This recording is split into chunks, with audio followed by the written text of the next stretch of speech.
Yeah, well, we are live. We are live. Funnily enough. Ho, ho, ho. Merry Christmas. Hope you've been good, boys and girls. And you will get everything that Santa can fit down your fucking chimney. And then the government will tax you and you'll get nothing for Christmas. They start taxing humbug. kids' prezzies so much. This is actually a blue Santa costume, but the lighting in here is making it look red today.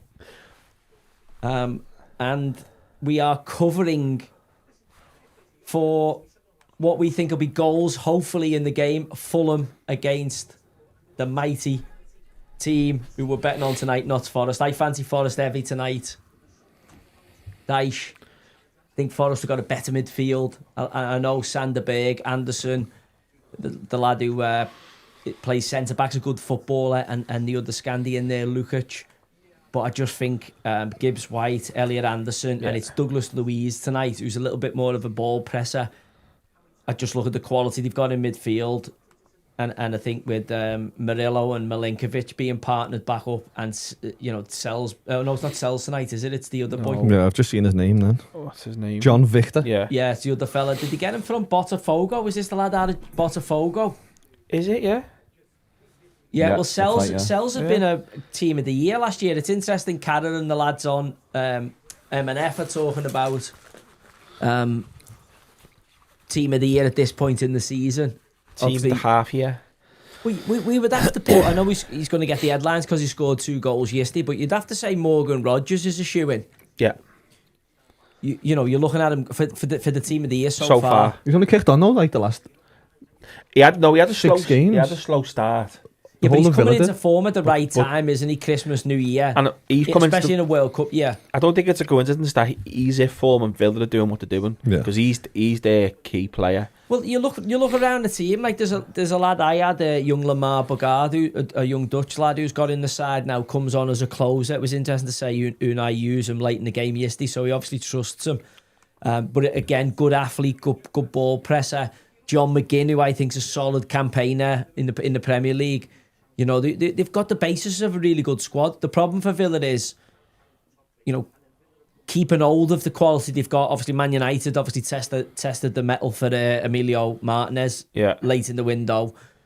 Ollie Watkins was reportedly not happy with his treatment when Marcus Rashford came in and they made a big fuss of Rashford. That's not what it was. Yeah. Watkins was not happy, and obviously there was rumours of him going maybe to Arsenal. Never materialised. Obviously they'd lost the boy Jacob Ramsey to Newcastle in a kind of PSR, and they were managing the books there. What people are forgetting about Villa is another one of the Red Empire's myths. Harvey Elliott, who you've got about 70 million quid for and hasn't played a fucking lick for them. He's only on loan. He's coming back in Jan. Oh, is he only on loan, is he? Yeah. Because that hasn't worked out at all, has it? No, he's just not having him whatsoever. Where I think he's a decent little player. Don't get me wrong, he's a squad player and he always will be for like Liverpool. But I think that when Dida came back into form, didn't he, just at a time where it was either him or Elliot getting in a team, and Elliot just got bombed for him. So that was the Botafogo goalie. Was it? Yeah, because I remember when Mangi went there and with Davide Ancelotti, and I said to him, "Are you going to lose your keeper there?" And he was like, "Oh, we don't really want to lose him, but obviously the money is sometimes too big." Yeah. And then he never went, because I don't think he was linked with Forest. He was linked with somebody else. I don't know when he was linked with Arsenal or Benfica or someone originally. Anyways, he's ended up at Forest, and believe it or not, shows you how much the game keeps moving. You know, Sells was team of the year goalie last year. You know, everybody's selection for that. He was brilliant because of how many clean sheets they had, and also if you had him in your fantasy footy, they were forever coming through for you. But then, Nuno and Ange and all the turmoil around it, the back four, Ola Ayena, who was probably another candidate for team of the year at one point in the season. And to be fair to Forest now, they've had to change the goalie. The searching for that combination. I seen them at Bramley Moore Super Stadium. We'll talk about the TFO. I don't know whether you've seen that. The greatest one ever in football. It's been voted the greatest TIFO ever in football, and that was completely done by By you. Everton fans on their own. Sat in the Bramley Moor after the game. Did you What? you went the game, didn't you? I went the game, lad, yeah. Yeah, what was it like? The Tifo when it come up? Was it sick? Can't remember. Pass out? Them late kickoffs, mate. Did you pass out? Them 8 o'clock kickoffs 14 are Guinness before they even kicked dangerous, off. aren't they? They are dangerous. I seen Arteta getting a bit of praise for giving Everton a bit of respect, saying about how good the stadium was, and it was probably the greatest stadium he's ever been in. He said, Yeah, of course he did. but that's what he said in his press conference. He said it's probably the noisiest stadium, the greatest stadium I've ever been in. But they're trying to get the the mechanism to let that Tifo lifted up automatically now. So because it wasn't Everton the first team in the Premier League or something, or did Arsenal do one? And it was a bit crap. It was just like That was the largest one. it was the highest one. It was the highest one, wasn't it? That in Europe. They lifted it as Like being the Played there, Empire she goes State by the Building. lad. They did Yeah. the trick. They've done the trick, didn't they? That Got you right up for it. It did look good, to be fair. He's played well. I mean, Arsenal. I said no great chicks. Why you putting that little Arsenal face there? were What's the awful. little face about there? What face? Like What's the face for? we've played well. Like listen, Played well. they've spent £1 billion more than us. How are we meant to compete with them? I've been saying also you the saying referee that, robbed like- us of a penalty. Like your money. Yeah, You I thought it mess was a with the pen. gods, didn't you? What did they say to you? Say what you want. Mess with the gods. Got a Cambo button now.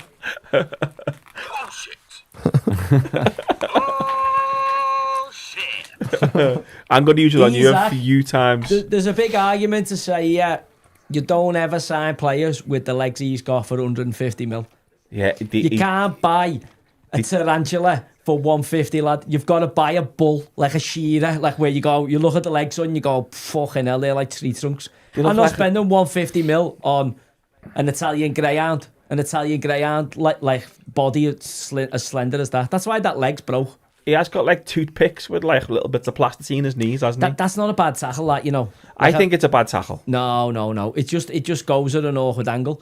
But When your foot's planted and the scissor action, I don't like them. I reckon they're dangerous. No, it's not. It's a part of playing the games. Like if you play rugby or you go boxing, you get injuries, right? Yeah, I know and that. this is the problem with having 150 million and 100 million and 90 million and 70 million pound players, because no fucking player's worth that much. No. So No, what I should agree be with that, they're not. traded is I like agree the with draft that. system. We've got to get away from these ludicrous transfers and nonsense that's going through the game, especially when you're seeing at the World Cup again, the average Joe, the fan, the bread and butter, the everyday Joe and Josephine can't afford to go to the fucking game. Yeah, It's they can't. embarrassing. And then we're seeing all these little offshoots, and it's like the boxing we've seen at the weekend, this Jake Paul, Anthony Joshua stuff. Like it's belittling what it takes to become an elite athlete and become the very best when you've got these divvies and influencers. It's the same when I see with football commentators or people giving technical advice, and you're like, what are you on about? Like the lads, I've seen a few lads online, social media, breaking down Martinez's performance when he went on in a centre mid, and like everyone was waxing lyrical over it. And I actually watched his performance, and I was like, no, if you actually know what you're watching, it was a lot of simple passes that played outside of it with exactly where Villa wanted you to play. Unai Emery, 4-4-2. Dead simple system he plays. Everybody knows their role within it, and he changes personnel. Doesn't never change shape. He'll change, somebody, Buendia will come on left midfield and kind of naturally, because of the way he plays, come into the pocket. Yeah. But it's virtually, 4-4-2, very well organised version of it, with a top 3, top 5 goalie in the world in Martinez. Yeah. Now, they allowed Man United to have the ball, so everyone's going, oh, well, Man United got beat at Villa, who were third. I think it shows you two things. That, A, how poor the Premier League is this year. like the fact that Liverpool are 5th, and you've been shite, haven't you? Let's be honest. Yeah, we've been awful. Like, you were nearly, you both of yous I was looking over your shoulder. on record to say you wanted Arnie Slot potted, and it weren't even Crimbo. I've got the texts. I think he's talking about. I said Danny Slot had 3 games. I didn't say I want them potted. I said he had 3 games. Have you two not said this season that you wanted Arnie Slot sacked? If No, X, if. Y, and Z. Did I say that? I did. I said he's got 3 games. You're going to break that button. It's going to overuse it already. He's not even. It's here, lads. It's here. I don't know. Did you say it? Well, I Josh said isn't- he's got 3 Josh games. has got access to the group there. I was definitely getting worried. Lads, I you was- were yeah. after his Receipts. head. Both of yous. I was looking over my shoulder. After 100%. PSV Eindhoven. Oh. Get on the PSV Eindhoven. What's the date of it? And get on the group. And use 2-1 them gone. You lost 4-1. There was anger in the group. And You just I said even asked you Slot the next morning because I was like, I can't believe I'm going to have to keep the receipts of this. Because if you say you're going to do something or you believe in something, then you must absolutely Don't believe get me wrong, in it. I'm still not 100% sold on him. I think some of the stuff he comes out with baffling. Like, he still has this, even after we're getting beat, he's like, he still doesn't think the defence is that much of an issue. Like, he still thinks the defence is sound. And even against Spurs, I'm watching that defence going, you're all over the fucking shop. You had Van Dijk doing air swings at balls, and like, what's going on? And also, And he you just- should remember there, you've upset the Crystal Skulls. Liverpool have upset the gods by doing the dirty on Newcastle. Like, Newcastle haven't won a trophy. It took them X amount of years to get the monkey off the back in that regard. Yeah. And then they finally do it. They do it, in the midst of a PSR battle. Liverpool then come swooping, turn their eye, turn the main striker's eye, Yeah. and actually upset the football and equilibrium, in my opinion. Because if a player's contracted, being handsomely rewarded for that, winning trophies, which was the remit, and Liverpool come, then like a whore, he should have shown some loyalty to the football club that has, developed his career and put him in a position and probably would have paid him similar money to what he's getting at Liverpool. But he's jumped the bandwagon to be just another player. He will not now ever fulfill his potential and become a great at Liverpool. That's him toast. So- What's he done, a tib or a fib or both? We don't know yet. I don't think he's done a tib. He's If he got done a legs like tib, he them would. matchmakers that you used to get in the finger. So even if you And put a Kimbo. bolt in there, if you What put he a calls bolt in the there, Mid that, matchmakers. Ricardo or something, aren't they? well, Ricardo. so what are you going to like now? He's going to be adverse for going on that left side because, to be fair to him, it's hell of a finish, and it's a weird law in footy, isn't it? Where if you're making a tackle towards a goal, a goal, When you get your shot off. there's a leeway, a grey area of danger. Where sometimes you go, we got the shot off, but he gets fucking absolutely walloped, Yeah. and the ref just play on. No one even goes back and checks it. No, it's like a bit like Pickford on Van Dijk when he done that one. It's Well, the same. It's like he got again- walloped after the ball. again- It's like- Foden had one a couple of again, weeks ago, though. what It's- did- if you've had what- a shot, you can.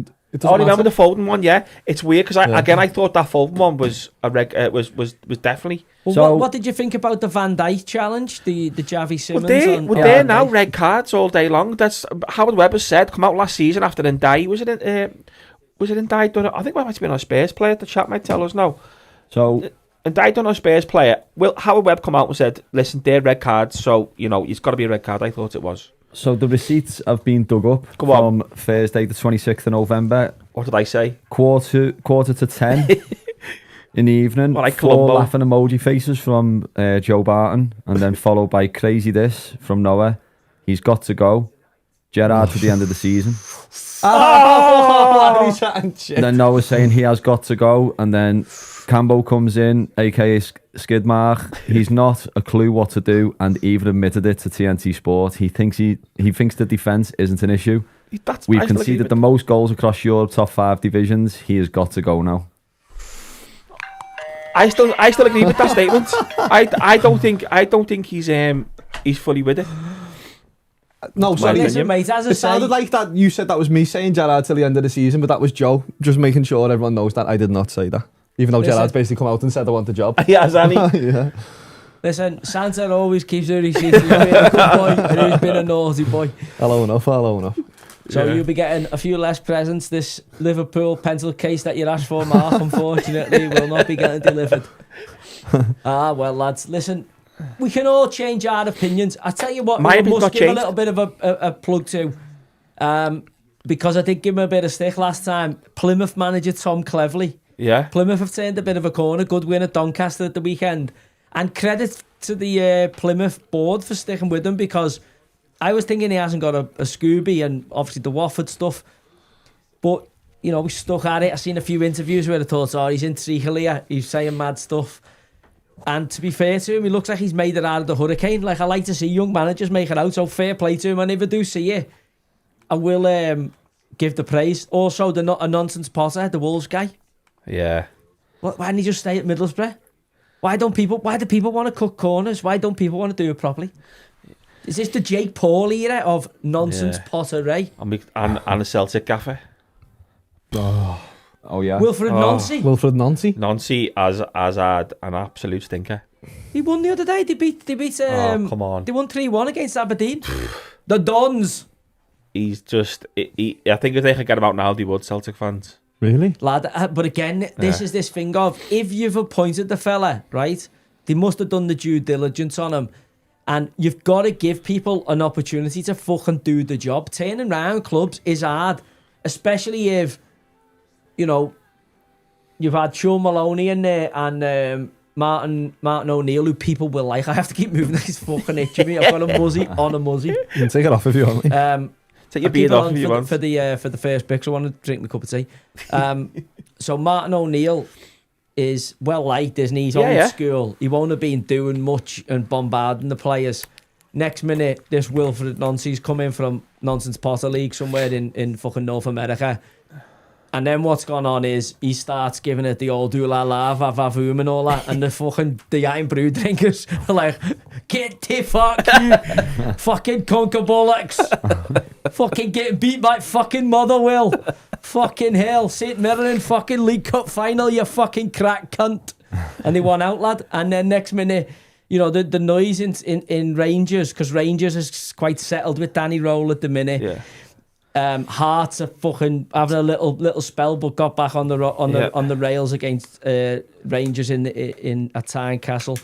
So what's happened is, if you live in Scotland, right, like outside of Scotland, apart from the old firm, no one really gives a monkeys, do they? No. So what happens in Scotland is, it's either Rangers are shit or Celtic are shit. Yeah. There's nothing really in between, but they're both shit at the minute. It just means that Rangers have just been a little bit less shit. So that means that the Celtic manager's getting it. Even if he's only just got the job. Yeah. They don't give a fuck, lad. It's the only place in the British Isles where you can't get a bevy before 10:30.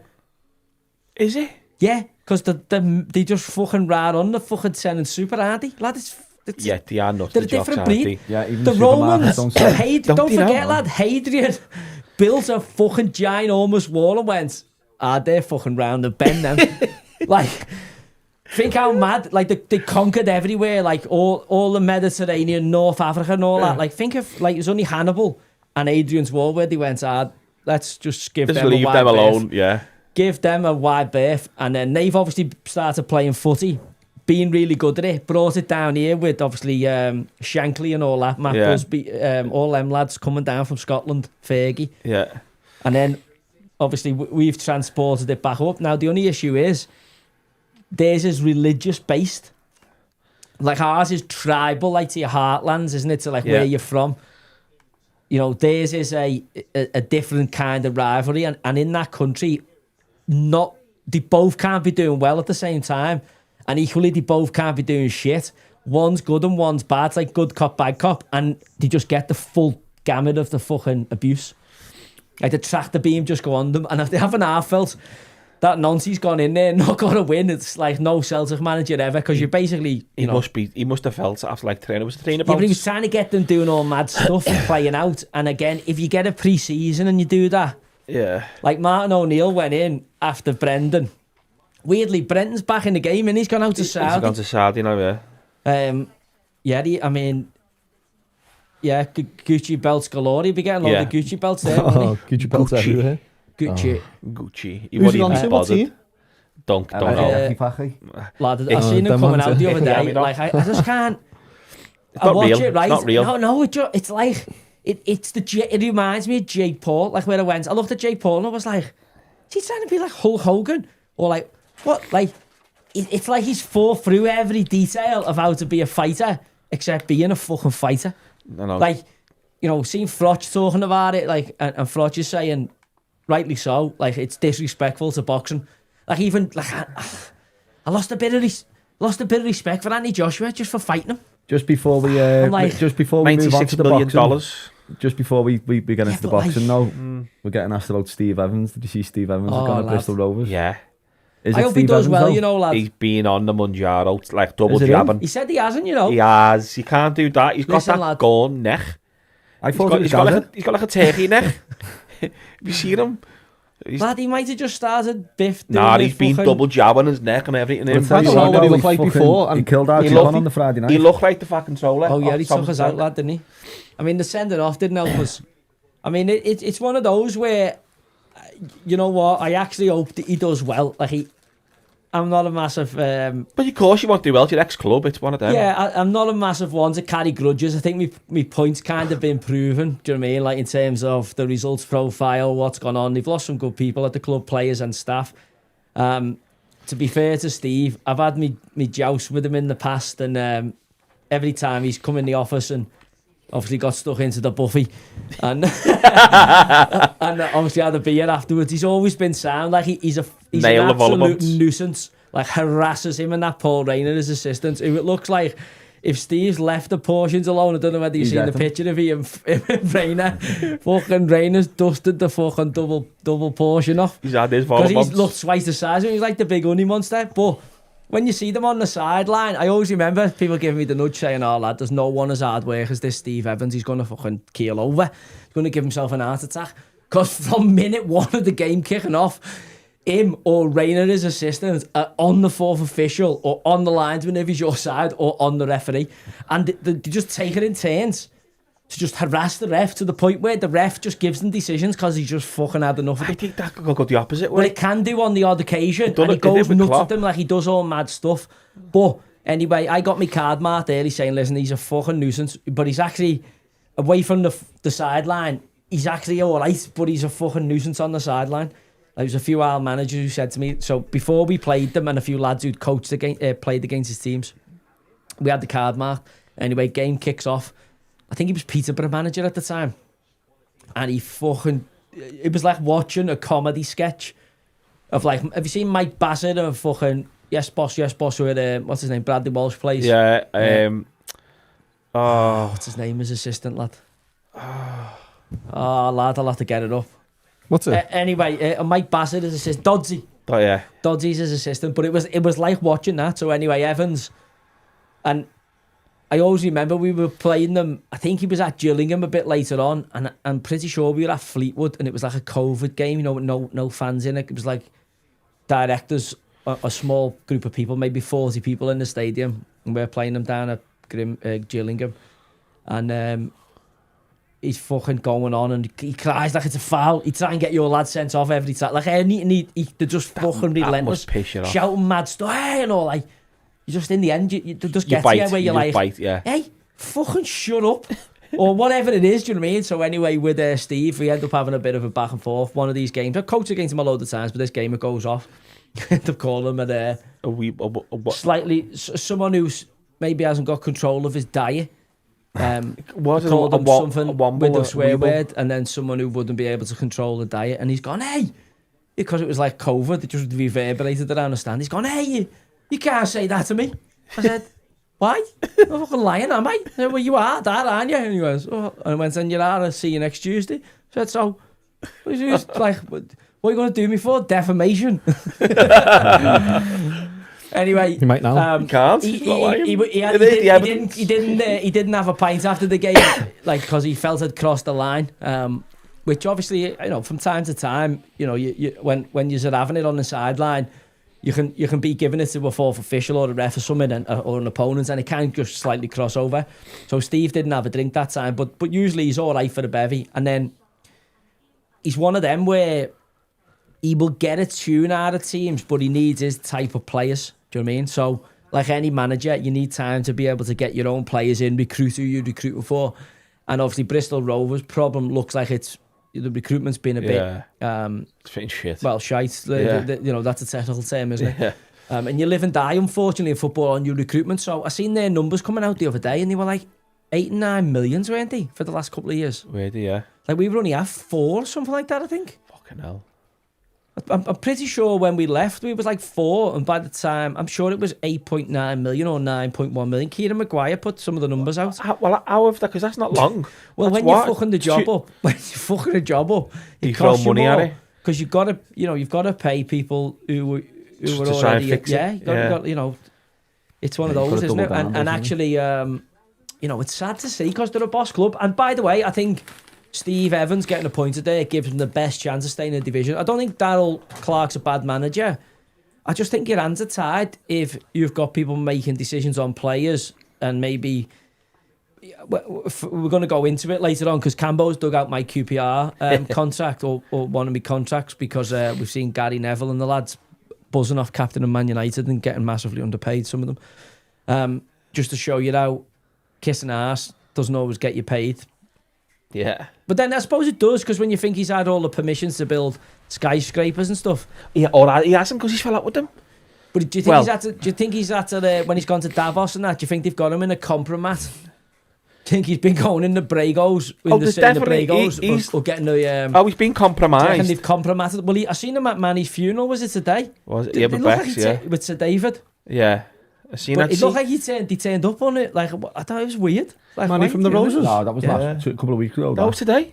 Manny's funeral? Yes, funeral. Yes, funeral's today. But he died a month ago today. Yeah, I know. It was funeral today. Or was it his procession then? What was a couple of weeks ago? No, it was funeral. He had Liam Gallagher carrying the coffin. Yeah. Ian Brown Today? and that, yeah. Ian Brown, yeah, Liam Gallagher carrying the coffin, yeah. R.I.P. Manny anyway. Yeah, but when legend. Rasheed Red never went, wow, when he's turning up, don't forget he turned up for Starmer, didn't he?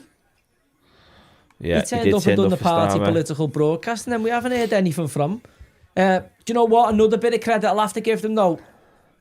Salford Nonsense Potters under Carl Robbo started finding a way to win. It's a good time of the year to start finding a way to win. What do you reckon on him, Carl Robbo? I reckon he's alright. I reckon he's a good League One, getting you into the champ. It's like anything if you get the right horse. But he's a competent. Like he'll get them promoted if they allow him to sign the players, and he does it. I call him 3 points, don't I? He's in my phone as 3 points Robbo, because every time we've played them, we fucking beat them, or like he's never beat us. So when he phones me, he's in the phone as Tres Cuatros. So I like seeing him because I'm always like, yeah, we're going to win here, or the worst. Even if we have a shitter, we'll get a draw. Yeah, he was Liverpool's youth coach, wasn't he? Yeah. To be fair, lad, he knows how to get a group going, and I don't know what's going on there. Every other week, it seems like the ownership's moving.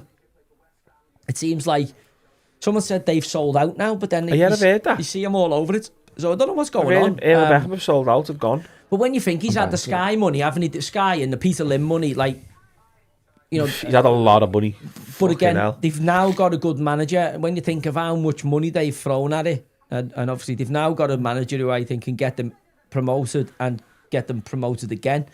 Yeah. And as Graham Alexander's shown at Bradford, you know, they got promoted, and they're going to have a right chance in the second half of the season to get Bradford up again, who should be, based on 15 to 18,000 every week, a championship club.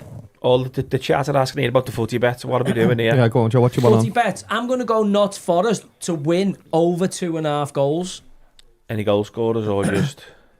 I'm about Gibbs White's assist. I'm going to take Douglas Luiz for the yellow card now as well. But my bet builder the other day was a little decent one winner. That's 14-1 again, like the last one. Douglas Luiz. Yeah, I'll have a go with that. And Douglas Luiz to get booked over 2.5 goals and Forest to win. Yeah. That's 14-1. Yeah. What do you want, 10? 20? I won 150 last time, didn't I? So I'll risk 25 quid in me sluice fund, lad. My Christmas fund. That'll get you 330 back. Oh, sorry. When the fun stops, 375 back. Yeah. Oh, that's nice, yeah. You after that, yeah? Yeah. I have to put some dough in mine. No, Joe's on fire. Loads going 2-0 Forest here. Loads are saying 2-0 Forest. Why is Fulham getting overlooked so much? At home? Are they not decent? They've just hit a bit of a flat spot, haven't they? They're all right, mate. And they've conceded a lot of goals. Like City put 5 on them, but were obviously given a bit of a scare. This is a bit mad now, isn't it? Premier League sponsored by the Army. What's the angle here?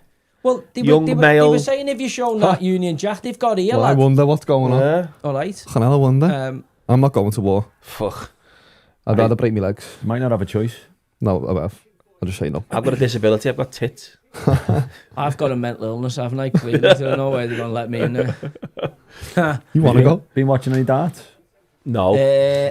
Not really, lad. I can't get into it. I'm not that into it, lad. When it gets to, not even when it gets to like the quarters. I do watch it. I put it on sometimes, but I'm not that bothered. No, I'm just not getting. Oh, and then that's even worse. I didn't realise Ian Wright's got a team, I've seen a bit of it before. Ian Wright's got a team, and then John Terry's got a team called the 26ers. They were playing each other before. So I just caught the back end of it where they go to a 1v1.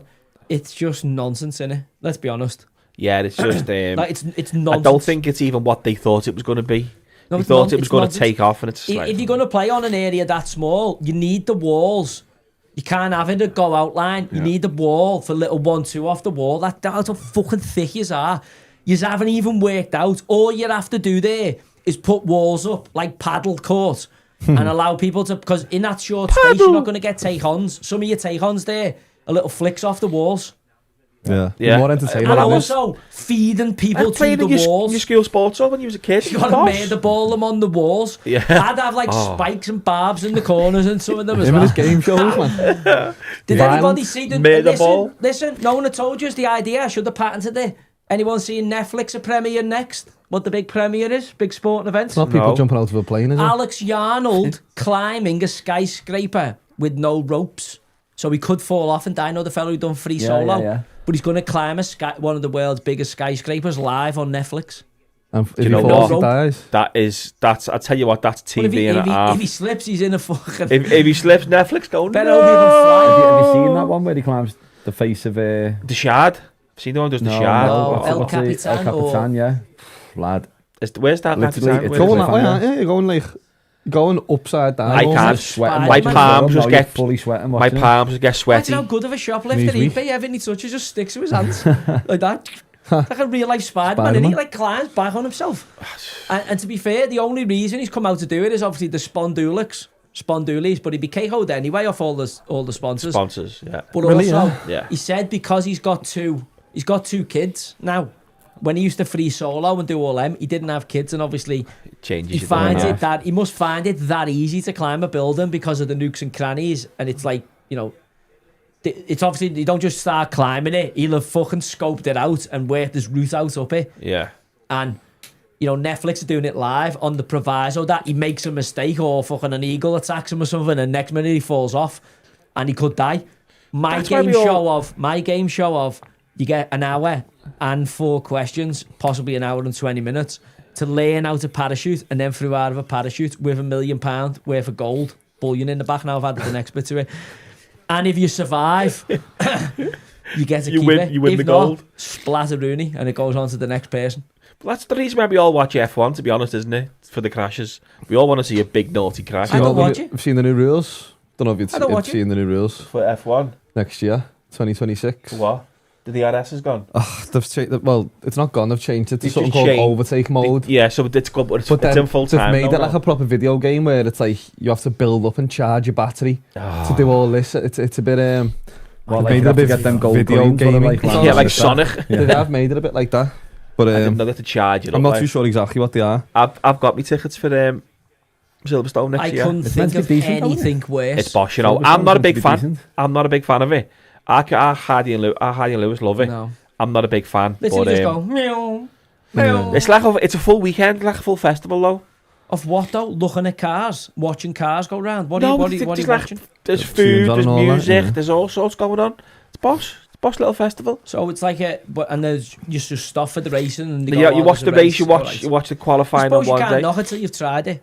Like I the wasn't a big petty heads fan. love it, don't they? But It's like how it's people- petty at Central, yeah. people love that Isle of Man like TT. TT and go there for like I'd be up for going for that. Yeah. There's loads of That is different nuts. types of bike and that. And by the way, People they actually die, don't they? No, Wow. there's like how many die a year I've there. seen some of the top There's- 10 all-time like wrap-ups on that. There's a thing there which there's Is that like when a they're in like stat. the street? Yeah, Can yeah. I just Yeah. clear this up as well? Because a lot of people have been tweeting me recently saying, am I this SD kid or something like that? SD kid. People are saying, is it me? Am I a rapper? Because loads of rappers are suddenly coming from Liverpool, especially Heighton. It's like, what's going on here? Is Heighton turned into the Bronx? Is that what's He's happening? not from Heighton, is he? Why He's from so many He's rappers? From Dingle, isn't he? He's from round them Why ways, is yeah. so many rappers You come know, from I Liverpool? thought But you know it what, sounded that like SD Curtis kid? Jones. Have you seen how much he smashed it in America? Yeah, well, he's just done Sold that out thing shows, with hasn't he? Timothy Chalamet. Sold hasn't he? out. That was sick, that by the Fair way. play to them. That was Who was boss. right? That was I sick thought with it was Timothy sick. Chalamet. He's done that in a gaff in The town. tunes, boss. Yeah. In But Liverpool. he had a show in LA, which was like 780 people, and on the website there was like 30,000 waiting to get tickets for it. Well, He these just people killed have himself seen there. In Why not LA? just do a big gaff? He's fucking cost himself hundreds of £1,000. Don't think he's doing it for the dosh, is he? Just building it. I mean, But yeah, it's mad the way Building this the brand. little Scouse rapper is now Oh, fucking... What's that? to be fair to Skidmark, he done me with that picture in the other day of Timothy Chalamet and Joe Gomez. Which one? Oh, yeah. playing for I Charlton. wouldn't have got him. No, there. with Timothy Chalamet was playing for the New York team. Joe Gomez was at Charlton playing in New York. Oh, was that who it was? Yeah, Timothy Oh, Chalamet. did you get it either? Friday? No, it was No, good, no. wasn't it? Doing Yeah. the dance. So, and then in the middle of them, there's also this rapper. Oh, he's a rapper from London as well. I'm going to go 3-1 Forest. I'll tell you what, I'm I like going this 2-1. Forest kid. Nice, isn't it? Yeah, I like the colour contrast. Nice, Douglas lovely. Luiz, his ex-Judy was on, or he's not with there anymore, is he? Don't No. think so. Villa one. His ex-Judy was on the That means ball she's bag league single. before she got Yeah. a team. Ready to mingle. As I said though, I think there's a lot better out there. It's just the fact that she happens to be able to do 15 keep-ups in it, which is a rarity for a Judy. Listen, And she's some got a big people... fat body. Yeah, she has got a booty. Yeah, but that's Have you seen it's her? if you're into that, innit? Like, Fat body? BBL. Is that known as a It's not BBL? really a Nah, BBL, fucking is real. it? What's a BBL? Big Big- pussy. Big Brazilian butt lift. Yeah, Brazilian So, but it's butt not lift. real, is it? It's like a tit job BBL. for your ass. Ha! Shit. Yeah, shit. Well, into What's that. the name? Tit job We'll talk about for it your later. ass. So they actually implants. Oh yeah, do you get listen, that's one of the Hey. most dangerous things. That people, Do you know all what? birds getting Women killed. in the name of vanity or like cosmetics will literally try anything. They'll go anywhere, If somebody said, "Listen, you inject this like gold dick into your eyebrows and you look 15 years younger," before you know it, they'd be queuing around the fucking Pull block. your for mic closer. Sorry, lad. They'd be queuing round the block for it. Like the stuff they do, and you go like, "What are you doing there?" Oh, yeah, getting like a tattoo on, like my eyelids tattooed. Seen someone getting done today on social media. Eyelid. The inside of her eyelids tattooed, and she was like, "Oh, like a before and after." And you were like, "Yeah, just like he got mascara on." Off-skis. Well, that's what it is, isn't it? It's permanent mascara. I know, but I'm going, sure, you might be at some point when you're fucking 95 that you think, you know what, I could do without a day without the old mascara on here. He's sitting there like fucking the fella out of Kiss. What's his name? Fucking, do you know what I mean? In the nursing home. Like, you got to, you know, people don't think about these long-term decisions, do they? I know, you get a tattoo. And like, What did we think? You know, the game's kicked off here. I'm going 3-1 Forest, and what are you thinking? I'm going 2-1 Forest. I'm going to go Desmond. I've gone over 2.5 goals. Yeah, over 2.5. Desmond I 2-2. reckon 2-1 either way. Since the last time we convened, lads, there's been some nonsense pottery out there, hasn't there? It's been a right few. The African Cup of nonsense has started as well. I'll tell you what, lad, did you see the goal for Morocco last night? Overhead kick. Didn't even know it It's started. got off to a flyer. Morocco played Comoros last night, I only know because I had them in my coupon. Who? Morocco, North Played- African. Isn't that a TV series? Comoros or something like that. Never heard of that. Is that a Comoros country? or someone. That's like... Have they Yeah, qualified in when you Nigeria? look- Haven't. When you look at Africa... You, Or Ghana. I can't give that. It does it as arm like Hudson Odoi, but Is you it can't give that. deflection? Sorry, is Deflection, it not isn't it? Nigeria? Ghana. When you look at a map of Africa, you learn a new country every Every single single time. time, yeah. I've fucking never heard of that before. Has anybody seen the meme? Why are you gay? Yeah, oh, that's From brilliant, This fella's isn't it? been on like Oh, everywhere. the one Just Piers, keeps didn't he? saying that. He been had them on everywhere. peers, didn't he? Hey, so why are you gay? Why are you gay? Why are you gay? Yeah, But you are gay. We've also had some interesting stuff in, like, as I say, the boxing world. There was an Andrew Tate fight. Did you see Andrew Tate I've fighting seen at clips Chase of it, Moore? and Pathetic. do you know he was 6-1? That Chase, whatever his name is, or To something. win it. Something like that, yeah. It's mad how you, like, obviously getting in and having a scrap, even if it's white collar and all that, people have to be respected. For even the misfits, like, and you know, as mad as it gets in there sometimes, you have to respect them for getting in there and getting the gloves on and having a go. It's not easy to fucking of course fight it's for not easy. I think, 5 and or 6 rounds. they all find it, and I think Jake Paul found out at the weekend that you don't play boxing. See, I play haven't football. seen the fight. I've obviously just seen the stoppage because I was never paying for any of that. Boxing's a sport you don't play. So, you know, he's got his jaw snapped in 4 places there. So, fuck about find out with Anthony Joshua. It's Yeah, but happened. 75 mil but though. again, for the Nickelodeon generation, for the Disney kid who's, you know, captured an audience, hasn't he, of clearly, like, mad people. Oh, Like, if they're seriously thinking he's a proper boxer and, they do. like, you know, I don't know what they get up to, but, like, I just, like, fair play to them. But it's a mad message to sending. Like, I think eat it's half shit, dangerous. drink shit, act like a fucking idiot, and pretend you're something, and then goad people up until the point where you get severely life-altering injuries, like your jaw rewired for yourself. But I'm more fuming that people believe that like this is a shortcut. It's like the OnlyFans of sport. It is annoying. I can see how fraught and all that. The ball bag league for me doesn't eat into footy, but I'm also looking at it going, if it started to eat into like, you know, lower league footy, like they're going, right, let's get rid of League One and League Two for this shit, which they might try and do. You know, the nonsense potteries there, I think, to eat into that, then I think we have to call it out for what it is and say, look, objectively, if we're judging this, we have to judge it for what it is. Now, the boxing, because Mayweather crossed over with Conor McGregor, they made a few shilling. Obviously, Tyson Fury had to go then with Ngannou, and obviously Joshua's then well within his rights to get weighed in. My God, my belt's popped there. Too many mince pies. Too many. And then what's happened is, you know, it's easy money, isn't it? You know, now you've got MMA lads in boxing. You know, you've seen Anderson Silva fighting on that card against Tyrone Woodley, and we've got to be careful here not to show kids, you know, a quick buck and actually dedicating and disciplining yourself to become a professional, like an Alexander Usyk or even Anthony Joshua. No matter what people say about him, 2-time heavyweight champion. Some people might argue, you know the merits of it and the weight of the division, etc. But you still have to respect the fact that he was 2-time world champion, Olympian as a boxer. The only fight I want to see now from Joshua is Tyson Fury. That's it. Don't do it the last 5 years. So they've made the readies now. I think if they don't have that fight now, Tyson and Joshua, then they're taking the piss out of the fans. They should have maybe had it 10 years ago. Politics, whatever, have kept that away from it. They've now both made the right few shilling. We now have to surely see who the fucking main man is out of them two. Joshua, for me, looked good against a fella that, like if you pulled them out of a boozer and said, right, we're going to give you a fucking 12-week training camp and you can take a load of PEDs and have a bit of half-decent training. Oh, let it go. You know, we'll let you in the ring with Anthony Joshua. But it looked like Joshua, you know, has hardly hit him, and what the shots he's hit him with have fucking snapped his jaw. You know, it's stupidity, because if he'd hit him properly, he could have killed him, let's be honest. When I seen the size on the weigh-in, I was just like, is this a joke? And I could tell Jake Paul's stupid, because his ass had gone the way he was fucking acting on the thing, all the mad faces he was pulling, all the mad stuff he was saying in the conference. And it's like, no, your game's up here, pal. You know, your nonsense pottery's fucking... You're now outside in the car park with... I've stood next to Anthony Joshua. I've met him when he was younger, before he'd put the weight on he's put on now. I would not want a jab off that fella. He is an hard man, I'm telling you. I would not want to slap off him. 35 mil, 50 mil.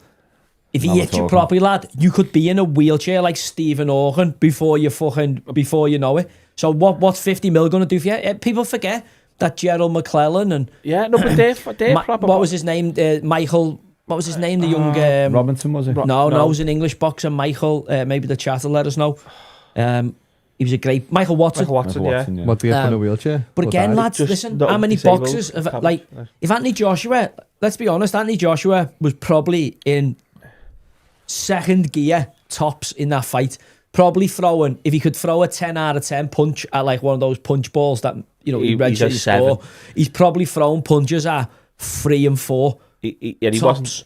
I only seen the highlights of it, so but if he throws one at 5, 6, 7, 8, 9...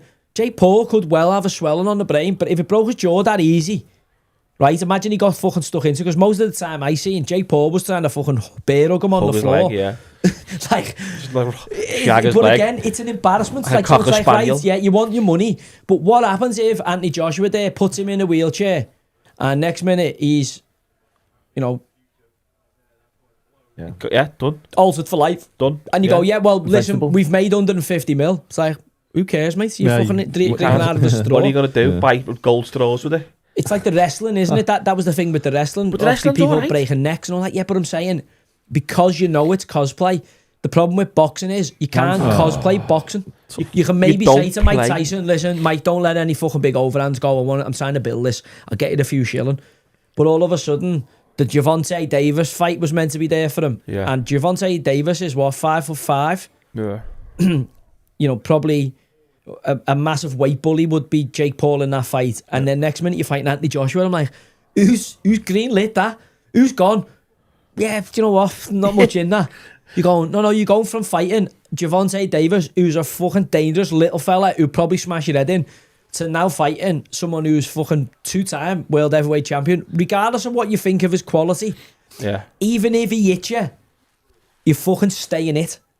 And as I say, Jake Paul, you know, he's lucky there that he hasn't ended up in a fucking in a worse predicament. I seen his face today. I mean, by the way, he didn't look nice. Lad, Don't want you that got for AI. Christmas.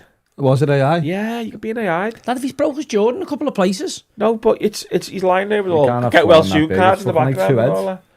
Be better done if she got Either AI. way, lad, I seen the picture on the plane with all the money thrown around and all the Hermes bags and guns and all that him and there Logan put up. And he's just like, do you know what? I seen Logan, who was in Anthony Joshua's corner, weirdly, who was just shouting at him the whole fight.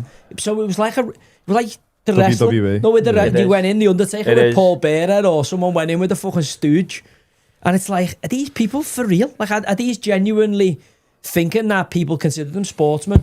And then I see the Misfit stuff, and then I go, what the fuck's going on there? Because Andrew Tate obviously not expecting to get his head stoved in, was he? No, he He wasn't. obviously thought he's going to step I in just and dust seen him. then, literally about 10 minutes ago, he said he just gassed out in the second round.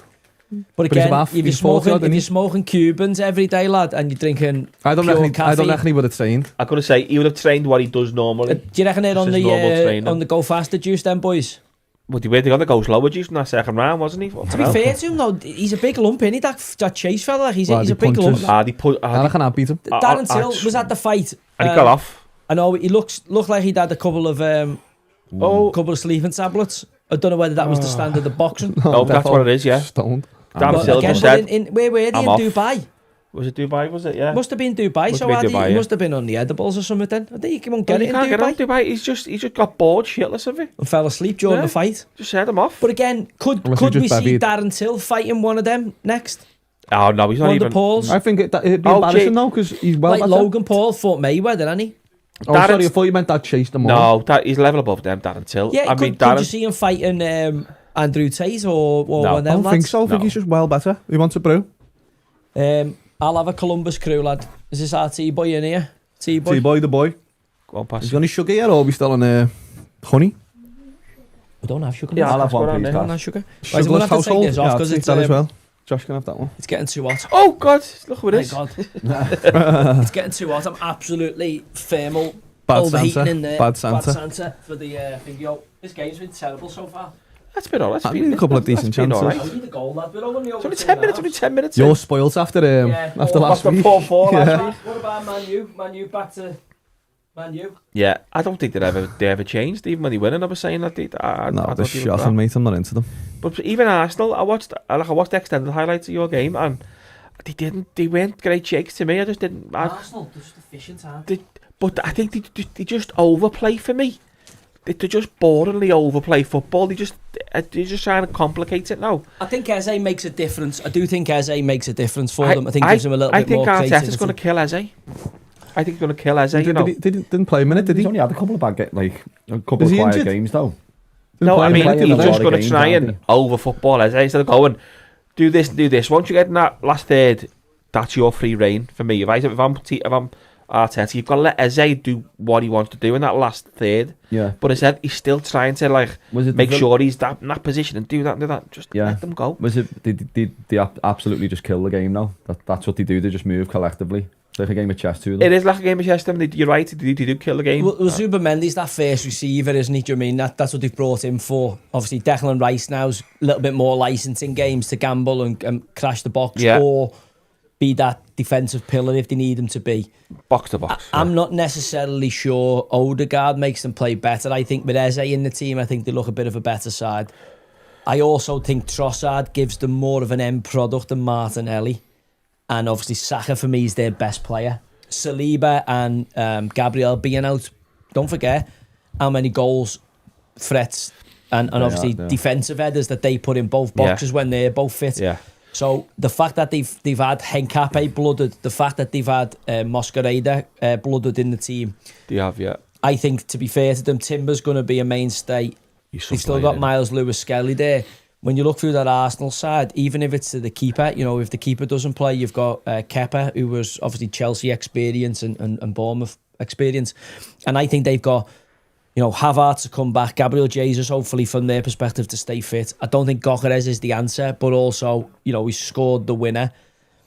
he'll be a flat sack bully him. He'll score a load of goals in them shit games where you've got to go and beat Burnley and you've got to go.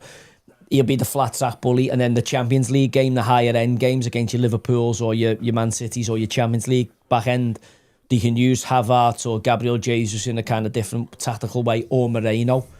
So I think Arsenal have got loads of options and nearly 2 players for every position. Yeah, fair. I think there's only City can challenge them. Yeah. But I just worry for Man City about Erling Haaland getting injured. Well, I did, but it was a worry for the City fans at the start of the season because there was a stat when he scored like 11 and the next goal scored down and scored 1. But now you're having a few more chip in now. Like Phil Foden's been chipping in with a few goals and Cherky's coming to his own. And so there's a few more players again, coming in. If I just put them names there now and I say Savinho or say Doku. Doku's injured now, isn't he? I know, but I'm just going to say the names they've got in the front line. We've also got Marmoush, who's gone missing from last season. But I'm saying to you, if we're looking at them, even if we add them names to City, and I've seen City this week linked with Semenyo. So, yeah, but again, City's thing will be Bayern Munich. They'll be going, do you know what? Fuck everybody else. Liverpool aren't getting him. Yeah. We probably don't want him, but what we do not want is Liverpool getting him. Because Liverpool will close the gap. Even if they know they're taking him on a short term, they'll know they could probably punt him on, in 12 months, 18 months to somebody like Everton or somebody, who'll compensate them. Well, that was one of the reasons, the talk of why we got Wirtz, wasn't it? Because City were like halfway down the line with them and they'd done him and we came in and just like gazumped the bid. I thought he was down the line with Bayern. No, oh shit. They've got Elise though, haven't they? Well, I'm saying I thought he was down the line with it was Bayern, but City were in for him. City were definitely in for him. And but Chelsea used to do that all the time, remember? Mourinho used to do that all the time. It's to stop your opponent. Like, the main thing for them is to win the league. If you can't win the league, then qualifying for the Champions League. If you do that, that is the objective of the season. For 4 teams, that is success. For everybody else, certainly your Spurs and that, their season is a really good season if they're there. If they're not, depending if they get a decent cup run or something. But it's only seen as an average season, and unfortunately, only 4 teams can get that pot of gold, which is the Champions League. Because if you're not in that now, you're playing catch up. Oh, he's not getting him. He's quick. Oh, I got the wrong way.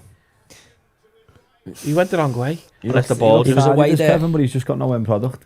Who's that, Josh? Kevin. Is he young? Chuck Aways, he's been like really good goals per minute and all that, and he just doesn't seem to start him. Is he injured at the minute? No, I don't think so. African Cup of has he gone away there? Oh yeah, it'd be Nigeria. I keep forgetting that's on, yeah.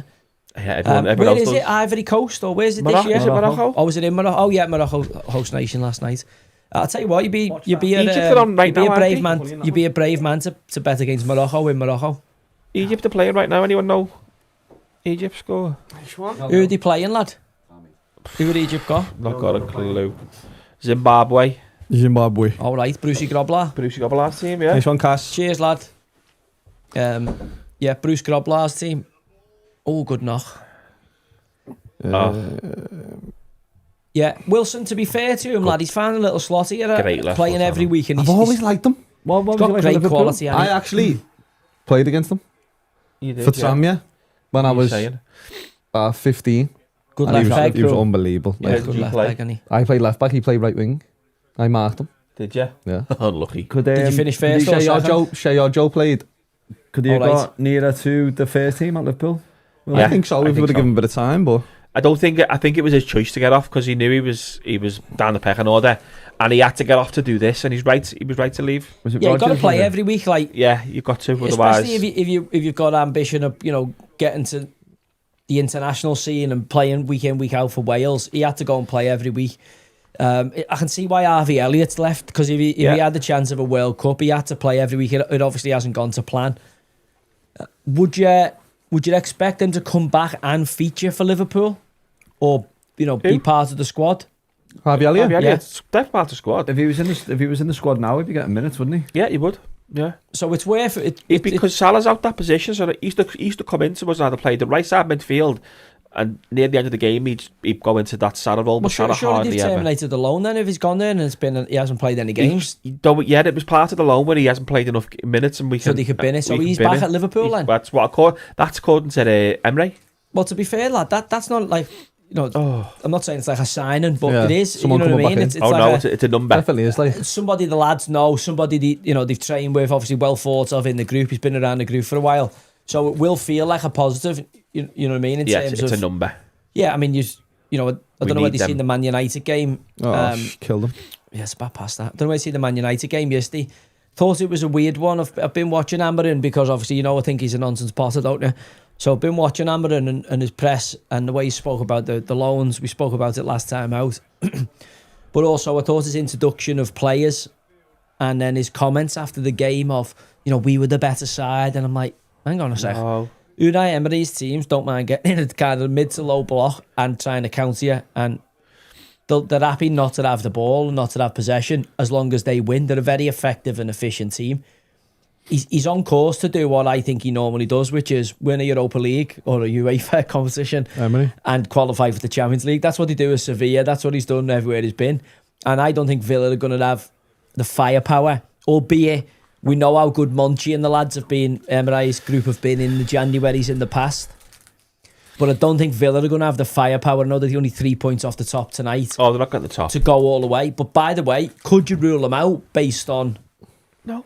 If they have a good Jan, if they can recruit...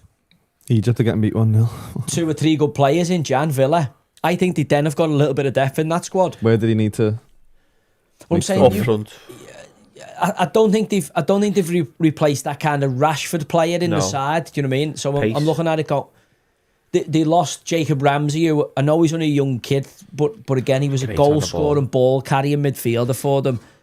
And just when I seen the game, the Man United game, that's the thing you're looking at it going like the lads who were coming into the back end of the game for me.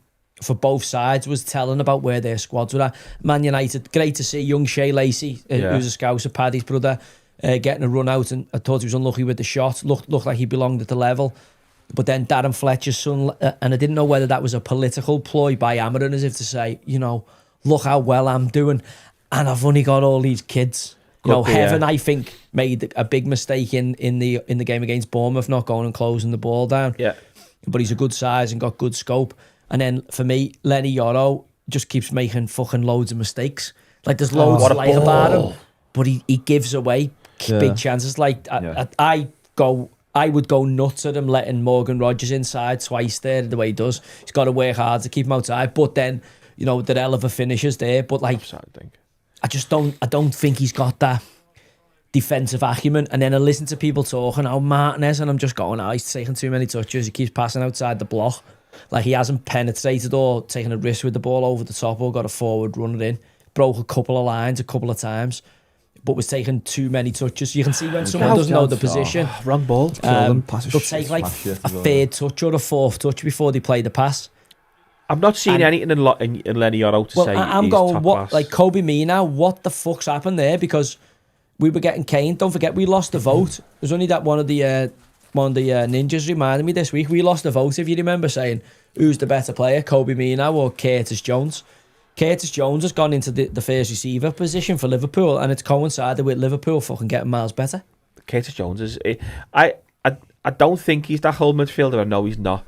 But still, on the ball, he's just so good. He's so comfortable. Do you know if he was given the right coaching, could he be? No, I don't think he's got that. He hasn't got that... The physicality, I don't know. Not just the physicality. He hasn't got that awareness to sniff out the danger constantly. What your top holder midfielders have. The likes of... he hasn't got the passing range to be like a quarterback. I'm not saying that though, but I'm not saying he's going to be like a specialist in there, like a really first receiver, like a Rodri or somebody like Arsenal have taken Zubimendi, for instance. But when I look at Curtis, I go, right, he's the right size, so we can front screen the back four for you because he's the right size. He must be 6'1". He's about 6 foot, yeah. All right. He's competent on the ball in terms of he can handle the ball. He's also got really good acumen, I think, Curtis Jones, at getting in the box and sniffing out a chance and getting himself a goal. He hasn't got. I don't. Right. That's where he's lacking for me. Well, Okay. again, I'm not saying but I think once he's in that box, I'm not saying getting from outside the box into the box, he's brilliant. He could do a lot more. And when I seen him in the Forest game, there was a lot to be desired about his positional play and how many times he took himself in front of the press. But I'm saying when he gets in there, I've seen him have decent feet and composure inside the box. So that usually attests to somebody who would have decent feet and composure in your own box. For me, I'm saying he doesn't panic in the box. No, he doesn't. So I think he'd be okay defensively. I'm not saying he's going to be a defensive player, but I don't think McAllister is for 1 minute. No, do I. I don't think Gravenberch initially started out like that. Nope. But after playing the position for a number of games, all of a sudden, there's a part of it, he's not going to be a Makelele, he's not going to be a Mascherano or a Didier man and snuff stuff out. Wow. But what he can well be is a good enough first receiver in the modern game, because you can't tackle anymore. Scott Wharton, for instance, is a first receiver for Palace. He's not a tackling first receiver. So I'm saying for Liverpool, most of the time when you play lower level opposition at home, having a competent, ball receiver who can sit and keep the play ticking over there, like Fabinho used to. Yeah. You need the defensive side of it in the big games. But I think for all of them low-level games you've got, I think he's a competent squad player who can do a fucking great role for you in there. I think he's come more than a squad player for us now. I still see him as being... The reason why I don't see him as that six is range of passing is not where... Sometimes Liverpool need an A to B quick, like a Trent used to do it for us perfect. A to B quick, get Salah on the turn, get them gone. He slows the game down a little bit. Don't get me wrong, his passes, breaking the lines, passing's fantastic. He's forward passing, he's very positive on the ball, but it's just that long range of passing. That's why he's more of an 8 for me. He's more of a second receiver.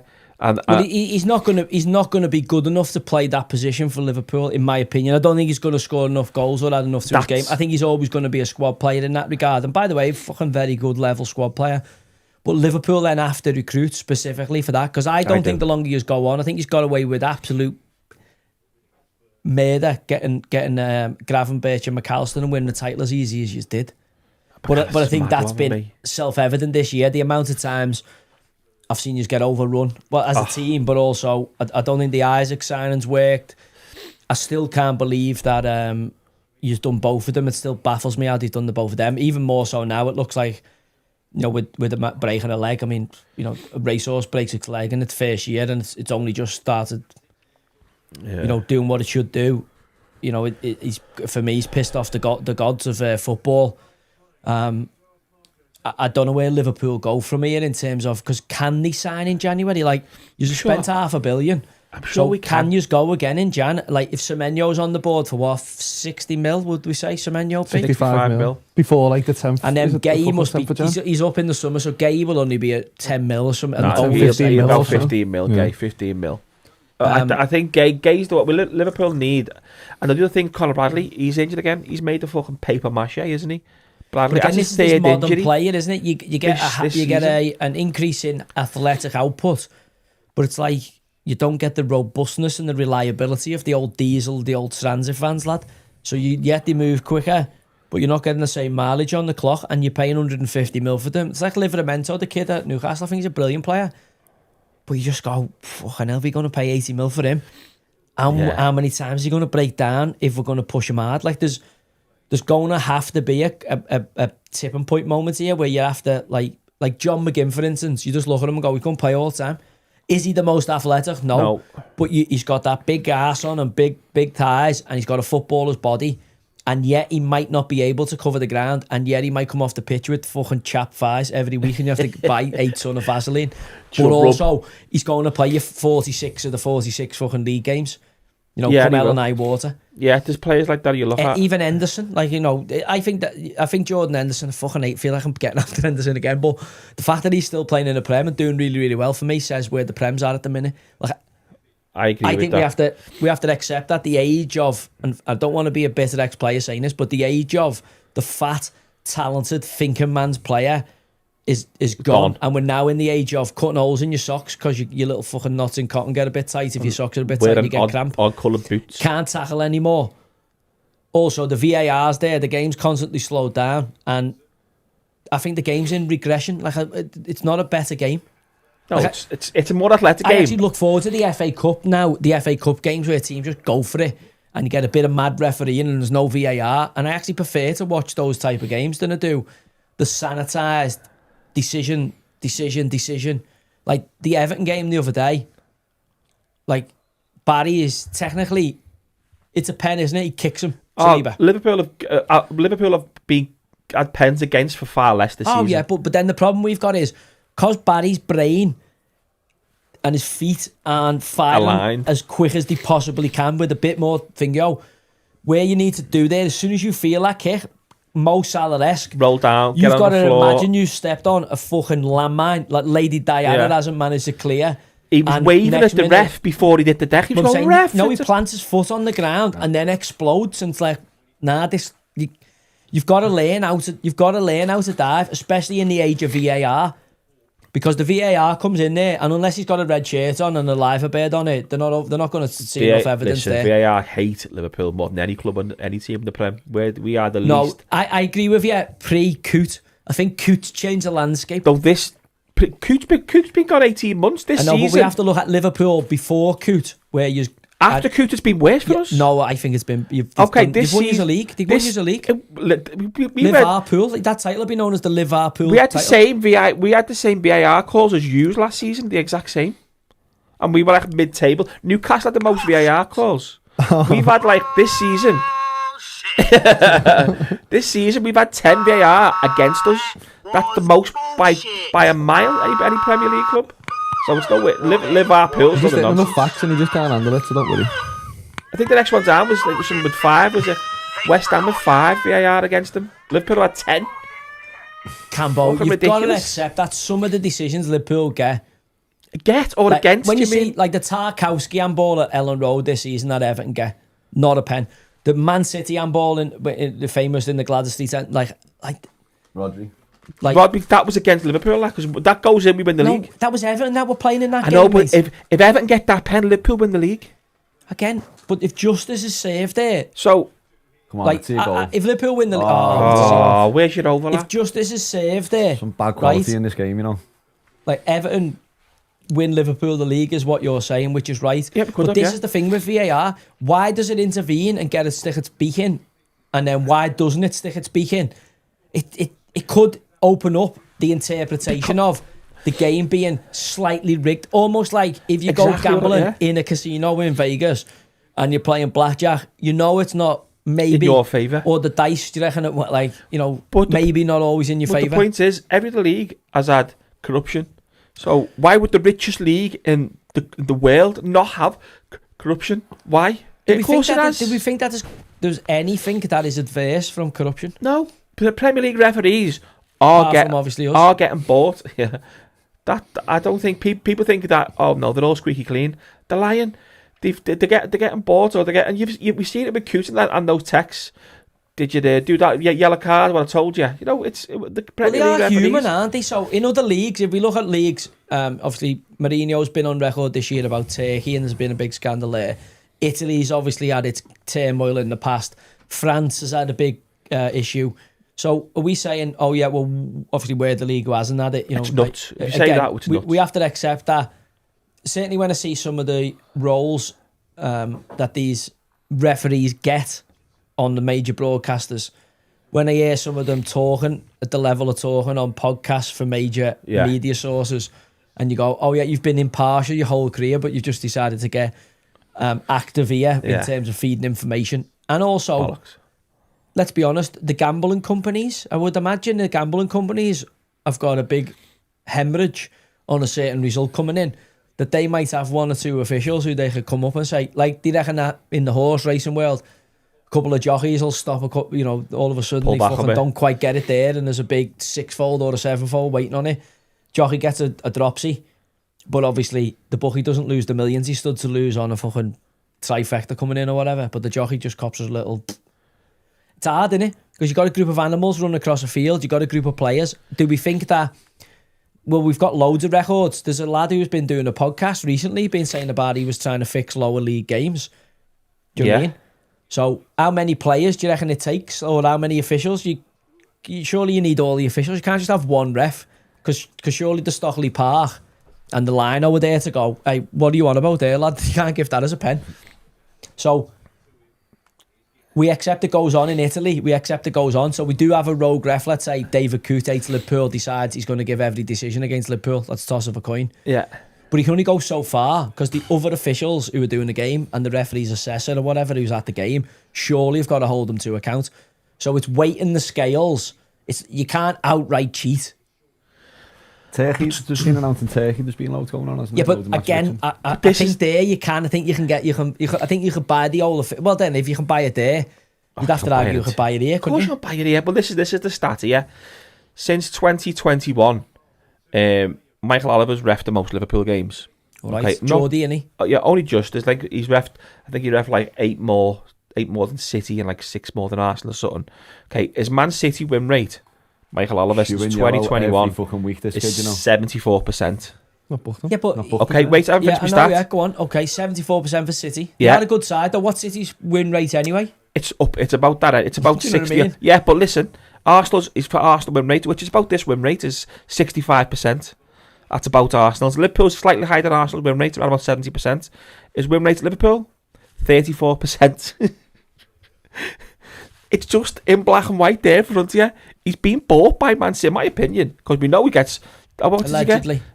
No, Allegedly, in your it's opinion. no allegedly. It's a fact that he went out to referee in the UAE. Yeah, but he's not the only ref who's refed in the UAE. No, but I'm saying- Who else has refed in the UAE? I'm saying there's a stat there where Liverpool have won about 64% of games, and his win rate at Liverpool when he's reffed the most is 34.8%. Well, again, that could be part of your cognitive dissonance, isn't it? Because I'm you just want it stating to facts. fit your narrative. I'm just showing you facts here. You're just giving us data. They're not I'm- facts. You're giving no, us data. No, the fact is his win rate at Liverpool 34%. No, we need to get this verified, but I'm just saying, what other referees have gone out to the UAE and refereed in the past? And what is Liverpool's win percentage when they have refereed the games? Because if it's the UAE who've bought them, which is what you're alleging here, that they've somehow... I'm not saying they got bought to him. I'm saying they paid him to ref out there. Yeah, so which is true. Yeah, It can even be a yeah, but subliminally you're thinking. insinuating here that he's given more Subliminally results to yes, Man I am. City Yeah, than Liverpool. I'm saying he's favouring Man City over Liverpool. But we'd have to accept that everybody's got a slight favourite.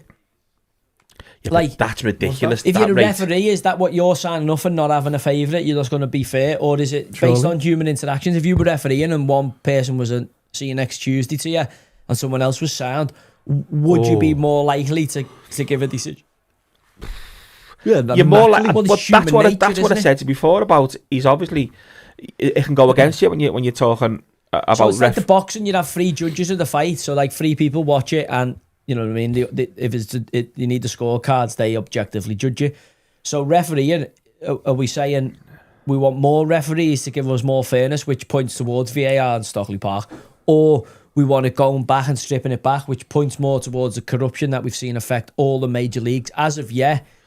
You know, despite the allegations vehemently raised here tonight about certain referees in this country, we haven't have any solid evidence and proof. I want AI to ref. And as far as I'm aware, if you're going to make extraordinary claims like certain top level referees have fixed against Liverpool, then you need extraordinary evidence, mate. And somebody going on holiday to Dubai, or somebody refereeing in the Dubai league and getting a few readies in the pocket isn't evidence of me. For massive fraud to see Liverpool not win titles, mate. You're paranoid, in my opinion. Am I just being? Is that just? How can it be paranoid when his win rate? Because you're saying there's a referee who's actively acting against Liverpool to stop Liverpool winning trophies. Well, we know David Coote did. Well, we don't. What do did. we know? We know David Coote didn't like Jurgen Klopp. He's admitted it. No, we know he didn't like Jurgen Klopp, and he thought Klopp was a cunt. Which obviously, but again, you'd have to respect the fact that referees cannot like people based on stuff that happens, human stuff, but actually still remain impartial.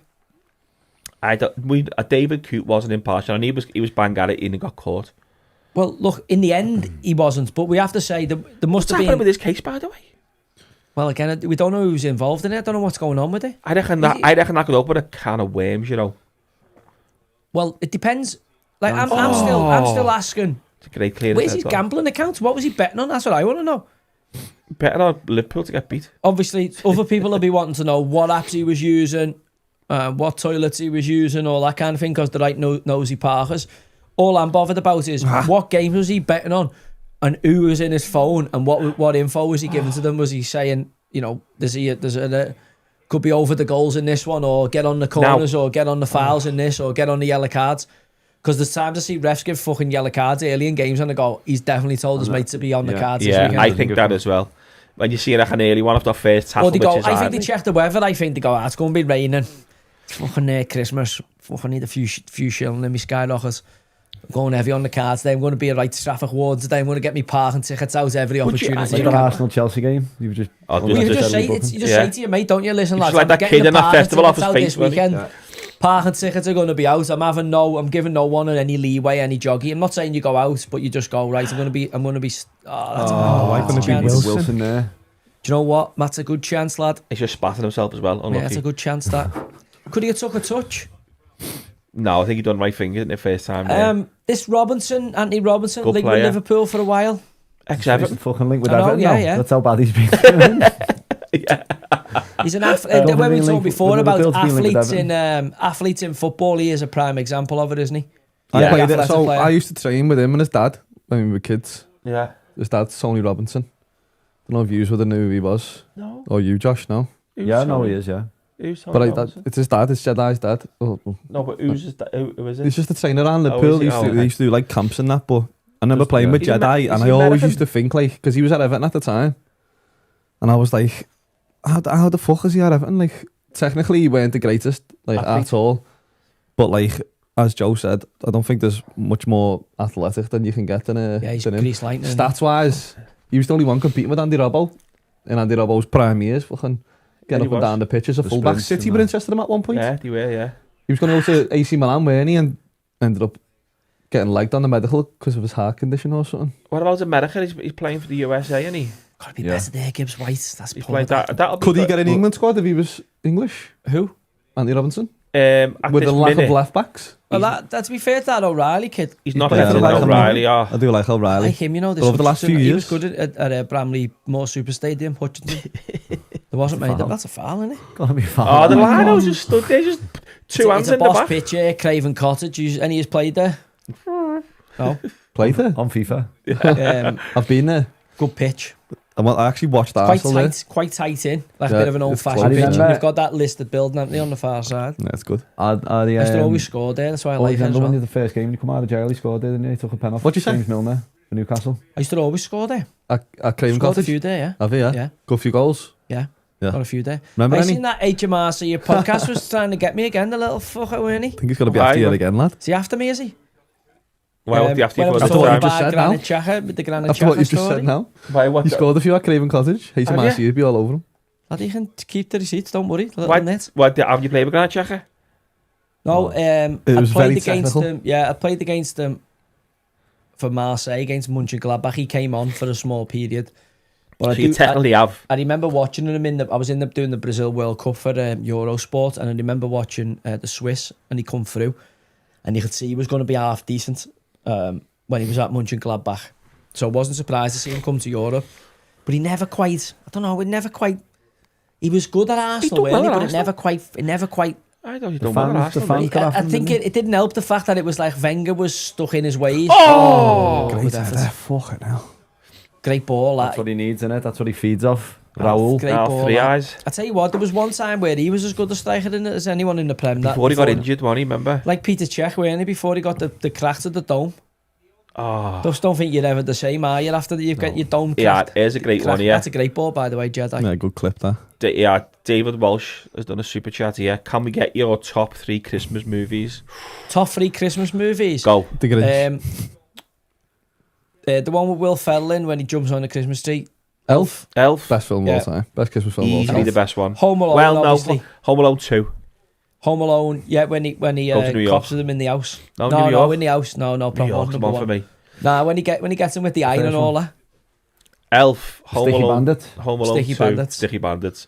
Our baby's watching that in ours before. Piers Morgan in that as well, and he gets a little cameo. the pigeon woman. Josh looking more and more like his partner, doesn't he? Cambo looks like Danny DeVito in it, is it? Not Danny DeVito, is it Joe Pesci? Joe Pesci. Yeah, he's balding as well. Yeah, top movie that. Did you see Saturday Night Live done a skit of it the other day? No. Oh, you got to get on it. Yeah. Saturday Night Live have done a skit of it, and Ariana Grande plays Macaulay Culkin. Yeah. Lad's hilarious. Yeah. How does he get on it? Yeah, it's quite funny. Do you see them do it? They were in Dubai, weren't they? Macaulay Culkin, Joe Pesci, and the other fella. He like met up. There was like a little coffee with them. And then I'm gonna say my third film, The Grinch. Yeah. The Grinch, yeah. Good film. Like The The Grinch. Grinch is a good film. Should have got Jim you a Grinch Carrey's outfit. brilliant, isn't he? Yeah. Like, when you think back to Ace Ventura, Pet Detective, and all Pet that. dick. Unbelievable.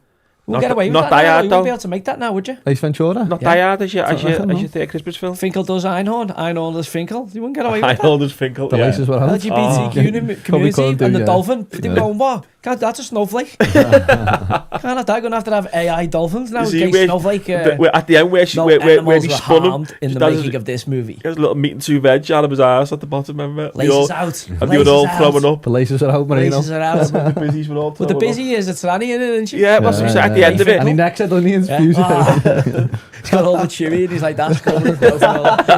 Finkel is Oh, Einhorn. I'm going to have to watch that, you know. It's not even a Christmas That must film. have been. but That I'm was gonna have to watch allegedly one of our family members when they went to Thailand. They done a Finkel is Einhorn, Einhorn is Finkel. 60% sure. 60% 60% sure. Got to 90%, but he still never got to 100%, which is a concern. Finkel Hey, is some of them Einhorn. out there, mate, you just wouldn't tell. You just wouldn't tell. So what it. did we? Die Hard getting a What few did we? shout-outs there. Yeah, Die Hard's up Die there. Hard never for watched it. Christmas. Elf, Home Alone 2. Elf when he The jumps in Grinch. the Christmas tree is one of the funniest things ever. When he just fucking absolutely starfishes the Christmas tree. Elf. It just cracks me up. Yeah, it just Yeah. sends me. Yeah, I just can't stop laughing when I first saw that. Oh, the Santa, when he starts fighting with the Santa. No, the dwarf. Oh, Some say that Bad Santa's good with Billy Bob Thornton. really good. Someone just said it then. Bad You Santa's proper reminded me really of him good. before. yeah, I've got a little Billy Bob thought about you with that Santa He done suit Rogan, on. didn't he, the other day, Billy Bob? Did he, yeah? Yeah. He's got a few questions to answer, hasn't he? The all mad stuff with Angelina Jolie and all that. Oh, No, they were banging at them smashed too. at him. Yeah, they must have been doing the old... They were doing some blood swapping and all that, weren't they? That wasn't it? They used to carry like a vial of blood around it of each other's in an amulet around the neck and all that. So I don't know what was going on there. See, there's that video where she like necking him on the camera. She was off her tits. But yeah, and he said they just had a little smashing in the limo. car in the limo coming here. Like, you jammy bastard. You wouldn't kick it out of bed, listen. would you? But definitely not for eating crackers, no. Seen, what do you think about the new release, the Exam files? Do you know what? Trump's killed himself. Why? Trump is Trump's deaf. Like when you see Trump and Epstein at that party and Trump's like buzzing and he like showing him his a few duties nothing about now. Clearly they've got a fucking... They know each other well. They've been doing a bit of fingery pokery, digity pokery. Well, what's happened? Haven't they been up to no good there, Trumpy? This is what's happened historically. You've had the Democrats have not released the Epstein files because Bill Clinton's all over them. Obviously. So what they've done is, let's just not release any of these, because if we release these but we black out Bill Clinton and release Trump, it makes us look worse because, we look like we're bang at it. And then Trump's just gone, nah, let's just release them all, but just black me out of half of them. Yeah. So they've only released 30%. 70% have been doctored. 70% have been blacked out. Listen, but it's made them look worse. What do we think? Like, let's go on record here, because it's all going to come out in the wash, innit? Do you know what I mean? They can. Sorry. Whether it comes out now or 5 years or whatever, it's all coming out in the wash. Someone just sent us What? $7 Canadian there. Nice. So I'm just going to go on record here. I've been doing a bit of research into the old Jeffrey of Epstein. He's clearly an intelligence asset. Yeah, right? I think so. So he's clearly been a compromat. So when we say compromat, he's been videoing people who are very influential and powerful in compromising situations. Some people might have been doing the old fingery pokery, dodgery, digitally. Give it. Give it. Pen. I thought it was a Some pen. people might have Wilson been on them or doing Jimenez? oily chibas, overage people, and some people have been obviously doing the old someone nonsense, take this one. underage and all that. So I think he's just been an absolute lunatic who's Just got anything CCTV goes everywhere. and is just anybody in a compromising situation, because I believe him and Ghislaine Maxwell, etc. If I got Douglas Luiz, that's a yellow card, innit? Got to be a yellow. He didn't that. get a yellow for it, no. Just got a pen. I mean, Will Harry Wilson take this? let's see. Now it's here, look. Or Jimenez? It's a Jimenez pen, will lads. take It's it, a won't he? pen. It's a pen, yeah. pen. It says away. It's a pen. It's only what happened to Barry yesterday from Saliba, It is, but but again, it is a pen because he gets all one action. He goes down. He doesn't go on. jump. Epstein, So Mossad agent. Epstein has obviously been high level, and I think I figured out what they're trying to do. When I seen them, did any of you see MI6 roll out that, or MI5 roll out that Blaze Malogolai or whatever it was? No. She looked like a James Bond if James Bond was a woman, and I was like, do you know what? it's about time you put someone without gravy stains dripping down the top on forward to go, actually, we have got competent people. But then when I think about the flags and this turning each other against each other and all the races and that, the flags and all, well, it's like, well, actually join up then. If you're that patriotic, join up and go and fight against the Russians who might be trying to kill us. It's like, hang on a second here. Why are we going to go out? So you've told us this vaccine was going to kill everybody, and if you don't get it, you're going to kill everybody and all that. You've also locked us down. You've also done loads of mad stuff since with Brexit and all this, like lies. Elections are now being stopped. Yeah. Juries have been taken away from us. Online safety bill, we're not allowed to talk about it. Otherwise, there's 12,000 people getting arrested in the country for online stuff. Yeah. We've got an illegal migrant invasion that as of this moment still out of control. Over 40,000 and this actually, year. we might have to prepare. You're now preparing us for war. We just seen here the Premier League's tonight sponsored by fucking joining the British Army. And it is the way of being to demoralise everybody and break down everybody's faith in anything and go, do you know one thing we can rely on? Being able to pick up a gun and shoot somebody and kill someone if there's a war. So I don't know whether you've seen this in Venezuela, where the China, obviously, it looks like a CIA operation to overthrow Maduro, who's the Venezuelan president. And they've gone out and they've started arming all of the civilians with like AK-47s and all that. God. Because obviously, they're gonna fight a guerrilla war similar to Vietnam. Arming civilians. Do you fancy him to score? Yeah. Usually good pen taker, isn't he? Bottom right. I'm gonna say no. His bottom right. Good pen, lad. It's a great pen. Good pen taker, to be fair. Run up though, innit? Fucking hate them. No, he stuttered and he said... Did my man Luis get a yellow there? No. Keeper. He's a good pen taker, to be fair to Jimenez. I just don't think he's had the same levels, and now obviously cracked his egg, so I get it, but I thought Man United or someone should have had a pop at him when he was flying at Wolves that time. There? To be fair to that Douglas Luiz, another one who always got like a rash moment in him. I mean, he's unlucky there, but you can't swing your leg on the deck, especially if you're out of balance. Modern the game, VAR now, you only have to make contact and they're giving pens. But and he's a big second half from Dice here. I reckon Trump's absolutely killed himself. But I'm saying to you, with Epstein's massively plugged into that intelligence world. It looks like he's been an asset for multiple intelligence agencies. Yeah. When you see it now, that Mike Benz, didn't you just follow him? The bald guy who was on Joe Rogan. He's really in ex-military analyst. The CIA fella. CIA, is he? Yeah, I don't know. He's gone through all the files and all that, and he's gone through the banking and now the CIA. If they were arming, we know they were through Freeway Rick Ross. Yeah, we know they were.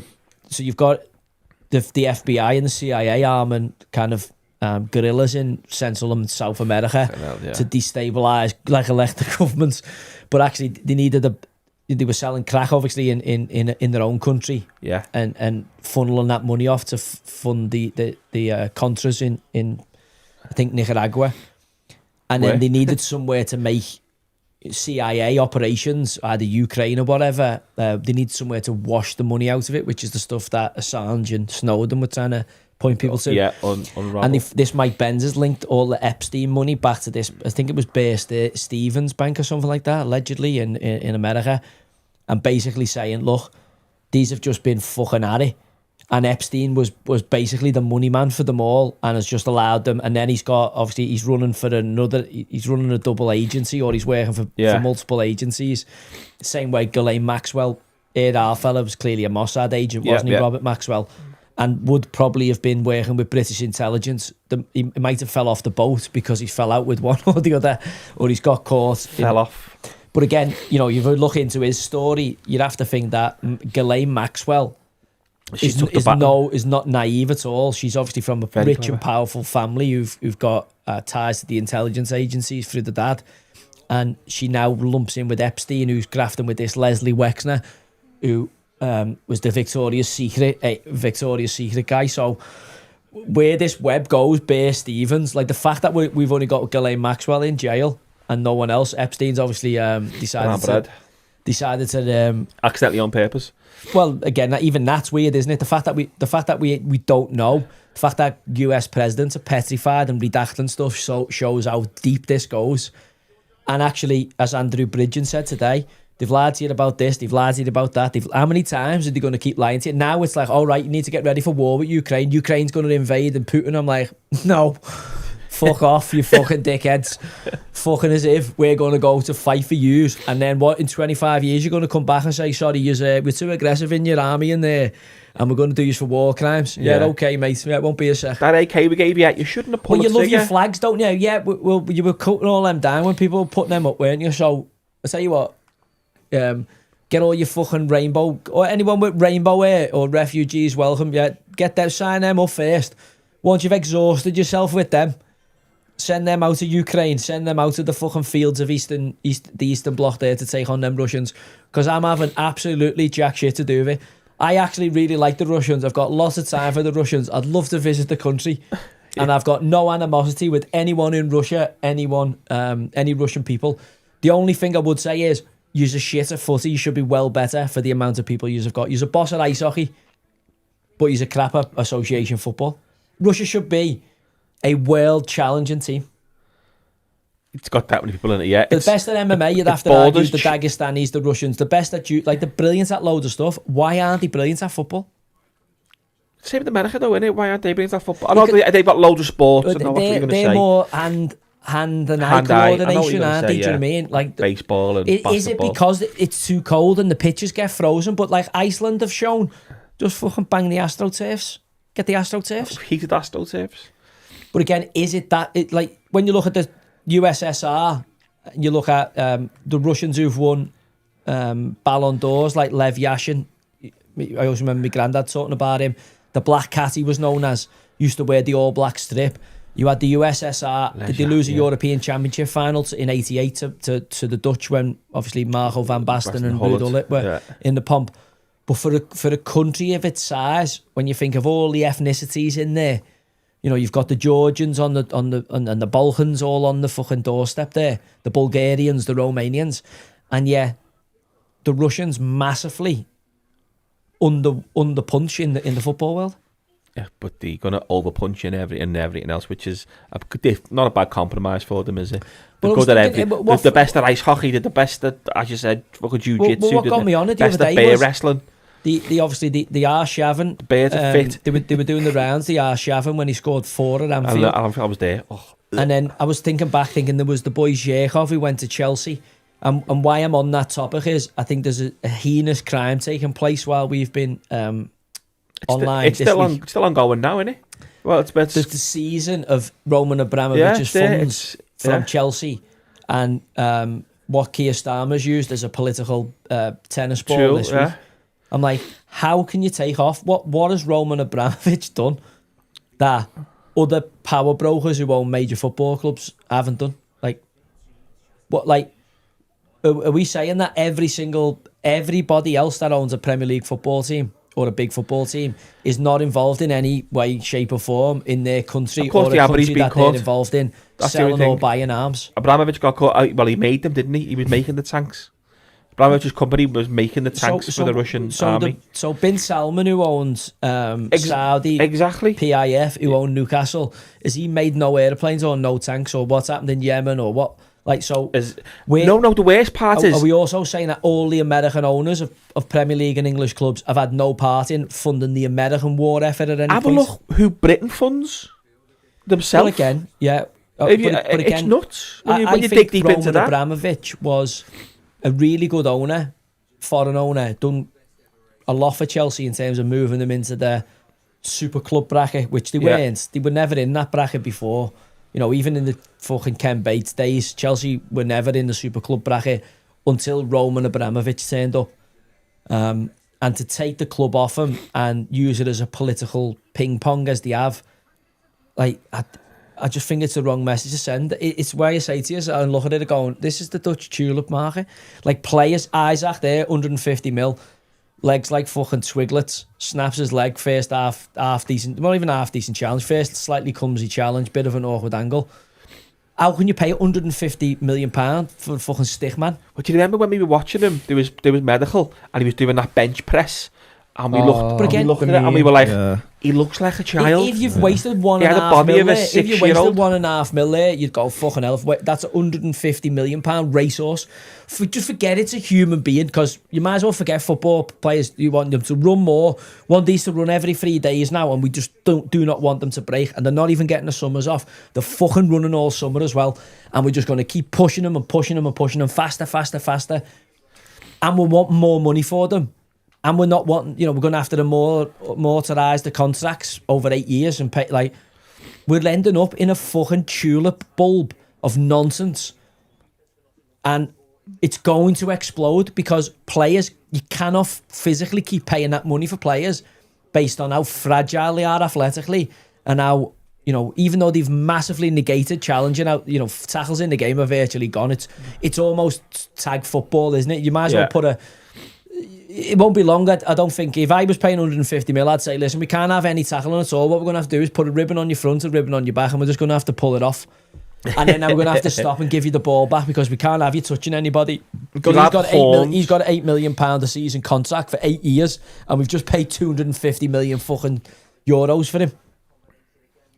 The bullshit's got to stop. Now, if you pay 1.5 mil and they go down, a racehorse running across a field that Godolphin or Coolmore have bred or raced is expensive, and if it fucking takes a bad turn and it does its ankle bop, never the same again. Now, footballers are a little bit more robust than that, but we've got to look at them through the same prism. And also, with the racehorse, when you take it home from training, you fucking go, get yourself in that stable there, bollocks. Here's a load of fucking hay, here's a load of fucking sugar lumps. That'll do you, I'll see you in the morning. Footballer, you do that, you put it in the hotel room and you turn your fucking back. Next minute, he's fucking giving it the old ha-ho on another fucking thoroughbred racehorse he's found in the hotel somewhere. Sometimes as quick as he can get out of there, where the racehorse that you paid 1.5 mil for, or 5 million, or 10 million quid for, is locked up, happy with the big pile of hay that he's got for the night, going whereas fucking conker bollocks who you've paid 150 for is on the fucking Rayer or whatever the top of the range apps are, trying to get fucking Fandango into the hotel room. And the chaos that comes with that. But again, this is the problem. It's an unsustainable model. Like Isaac now is, if you're Newcastle now, you must be laughing your bollocks off at going, fucking thank the Lord we checked out there. Like, we cashed out there. We did say before we signed him, I did say on here, we'll have the receipts, I wasn't all in on him because of his injury record. I don't think he's worth what we want to pay for him because of his injury record. And he's been injured twice. He came, he was injured. And then he got fit, and then he got injured again for another a month. But that was his MO anyway. I know what I'm saying. He'd only played 75% of the games at Newcastle. So it just needs you to take your red goggles off here for a second. As hard as it's going to be, this thought experiment, right? If somebody else done the transfer business that Liverpool had done, so for instance Man City or Chelsea or Arsenal, after winning the title last year, would you want them as a neutral to do well the next season for the good of football? Because I think it was the wrong message to send. In a cost of living crisis, to go out and spend £500 million and pay mad prices for fucking praying mantises from fucking Newcastle. I think there's two ways to look at it. A lot of people look at transfers in a season, and that's okay. You spent that this season, whereas at Liverpool look at it as we spent that over, like I say, a 3-year period. Instead of, because we went for Bellingham, we didn't get anyone. Went for Caicedo, didn't get anyone. So we were in with the big money. Went in for Vert, we landed them. So it's like we look at transfers not over a one season. It's not like who you buy next season, who you buy the season after. We'll only tweak the squad now, like 1 or 2 players in and out for the next 2, 3, maybe 4 windows. Liverpool will look at that over like a 3 season period. Not just one. I disagree with you, because you need another centre half, because Konate's fell apart. Well, we will get the centre half. We're going to need a goalie shortly, because the big fellas are.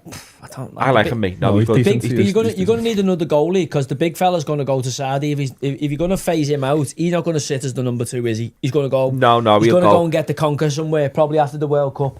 I agree. Get a load of conker. Yeah, I agree. He might even get a load of conker for a couple of seasons and then go back to Brazil and do what Thiago Silva or whatever's done. But it looks like they're going to move the Georgian in the hot seat shortly.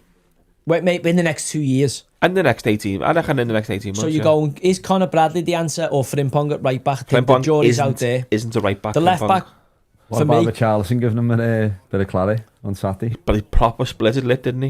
Yeah, but it's funny, like, what do you That's what I expect? mean. Made a paper mache. What I No, mean. what you're going in pressing and you're 5'4". Yeah. Richarlison and any centre forward who's played with the back to goal has He's got just gonna sharp go- elbows because he's gonna you've go got to fuck have off. them, otherwise you just get bullied. So I'm like, this is how stupid Frimpong is because he's been on loan at Celtic and the Bundesliga where there hasn't been physicality, and he's just walked right into it. So it's your own fault. If you catch a stray elbow there, the skill of this game is to get hit and not get hit. You know what I mean? Yeah, yeah. It's hit and not get hit. So Frimpong for me there is, in my Naive. opinion, Yeah, I like, agree with that. and I don't look at Liverpool going, right, he's the answer. He's too small. He's a vulnerability from a back post when teams are going to hit diags onto you. With any half-decent left-sided player there who will attack the back post, Frimpong on the back post for me is a fucking vulnerability because he does all his best stuff going forward as a wing-back. I was surprised to see us take him. But it shows you how haphazard, I believe. I thought he's had a great window, but it now looks haphazard. He was only 30 Like, million, not getting by the Gay way. done is a big mistake. Yeah. We said that live on here. I said that live on here. I said missing out on Gay will be bigger, a bigger negative for Liverpool. Renegotiating Salah was a big mistake. I was 50-50. I think you were as well. No, 50-50 on giving him a new deal.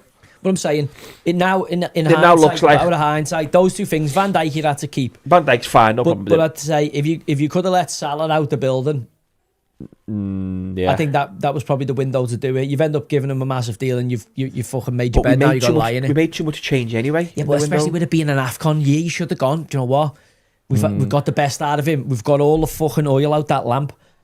AFCON year, he's off in Jan anyway. Fuck, we're not giving him 500 grand a week. Go up, see him, Mo, fucking sling it. Because of his baby tendencies, that he must. If he that to started Diaz. showing that now, he must have been showing that over his tenure at Liverpool. Well, I said last season a number of times, he's the worst, best player in the world. Everyone says did. it though. Everyone Because says watch him live with my own eyes and I see how fucking his decision making's poor. Final ball can be terrible. But we should have not. You're right. We should have give Diaz whatever he wanted and shipped Salah. My tip for someone's put here. My tip for the African Cup of Nonsense. I'm going to go for. I'm going to go home nation Morocco. Yeah, He's done well, didn't he, in the World Cup? I've not. Did he? Yeah. Ziyech in the side still. entertaining. Did he get the quarters? Egypt still getting beat by Zimbabwe at half time. Did he get the quarters? Zimbabwe Morocco. at the World Cup. They had Amrabat playing centre mid, didn't So- he? And, Macaulay Bonn has just come on for Zimbabwe at half time. He plays for Malden and Tiptree in the Isthmian League. Macaulay See. Bomb, he did get in the He's a league champion, though. yeah. Was he I did know, get but in, yeah.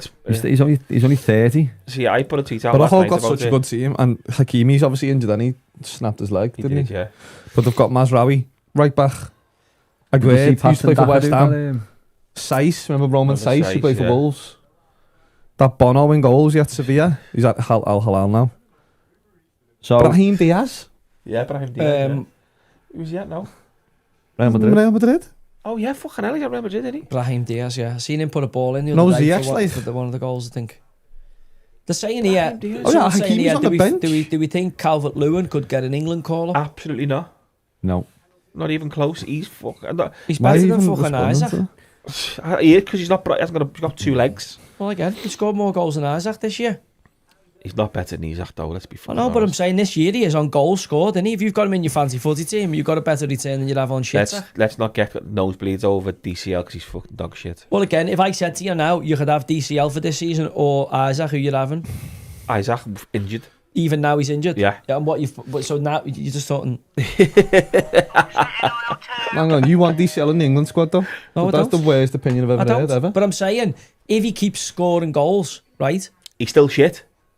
It does he and other people around him drop away and injuries pick up. It does he get because Harry Kane isn't a 9 anymore. He's a false 9. He's playing that kind of deeper role. He's already ruled out Mason Greenwood, so he's not going. You're looking at it going, Ollie Watkins, not firing on all cylinders. Liam Delap, not firing. So I'm going, who's going to fucking go and be? You're going to have to take 3 strikers. You have to Who take is 3 the- number yeah, 9s. Do you reckon Rashford could slot in as a 9 there? Jared Well- Bowen. No. Jared Bowen. They're wingers, they're wingers who would like, push. even Rashford, you But could play him even in as a push Andy- and Bowen, They but can they're all play wingers. 9 now. They Even can't Can you? play a Andy Bowen's 9. played 9 for Newcastle. There's you there on the telly. Look, I'm leveling with you here. If you ask me, if someone had to play number 9 and my life depended on it, Anthony Gordon or Calvert-Lewin, I'd play Calvert-Lewin as the 9. Gordon. As the 9 with his back to goal. Not a chance. And he's big. Calvert-Lewin's bigger than him. Harry Kane's playing up front though. I know, but I'm saying he gets injured. Chat, we'll have to get a poll going here. We got the FA Cup final in the morning, all right? In the morning, FA Cup final. Both are fit, both are fully fit. Who Liverpool playing? Number 9. We've got to pick a number 9 for our team. Not a number 7 or number 11. A number 9 playing in a 4-3-3 for our team. Yeah. Or in a 4-4-2, but a number 9. Dominic Calvert-Lewin or Anthony Gordon. I'm going Anthony Gordon. I am. I just think I play differently. You play differently for each. You set up differently for each player. But I play Anthony Gordon. I've watched him and he has got movements in the box where he does the diagrams. He's like fucking Bambi on ice with his back to goal.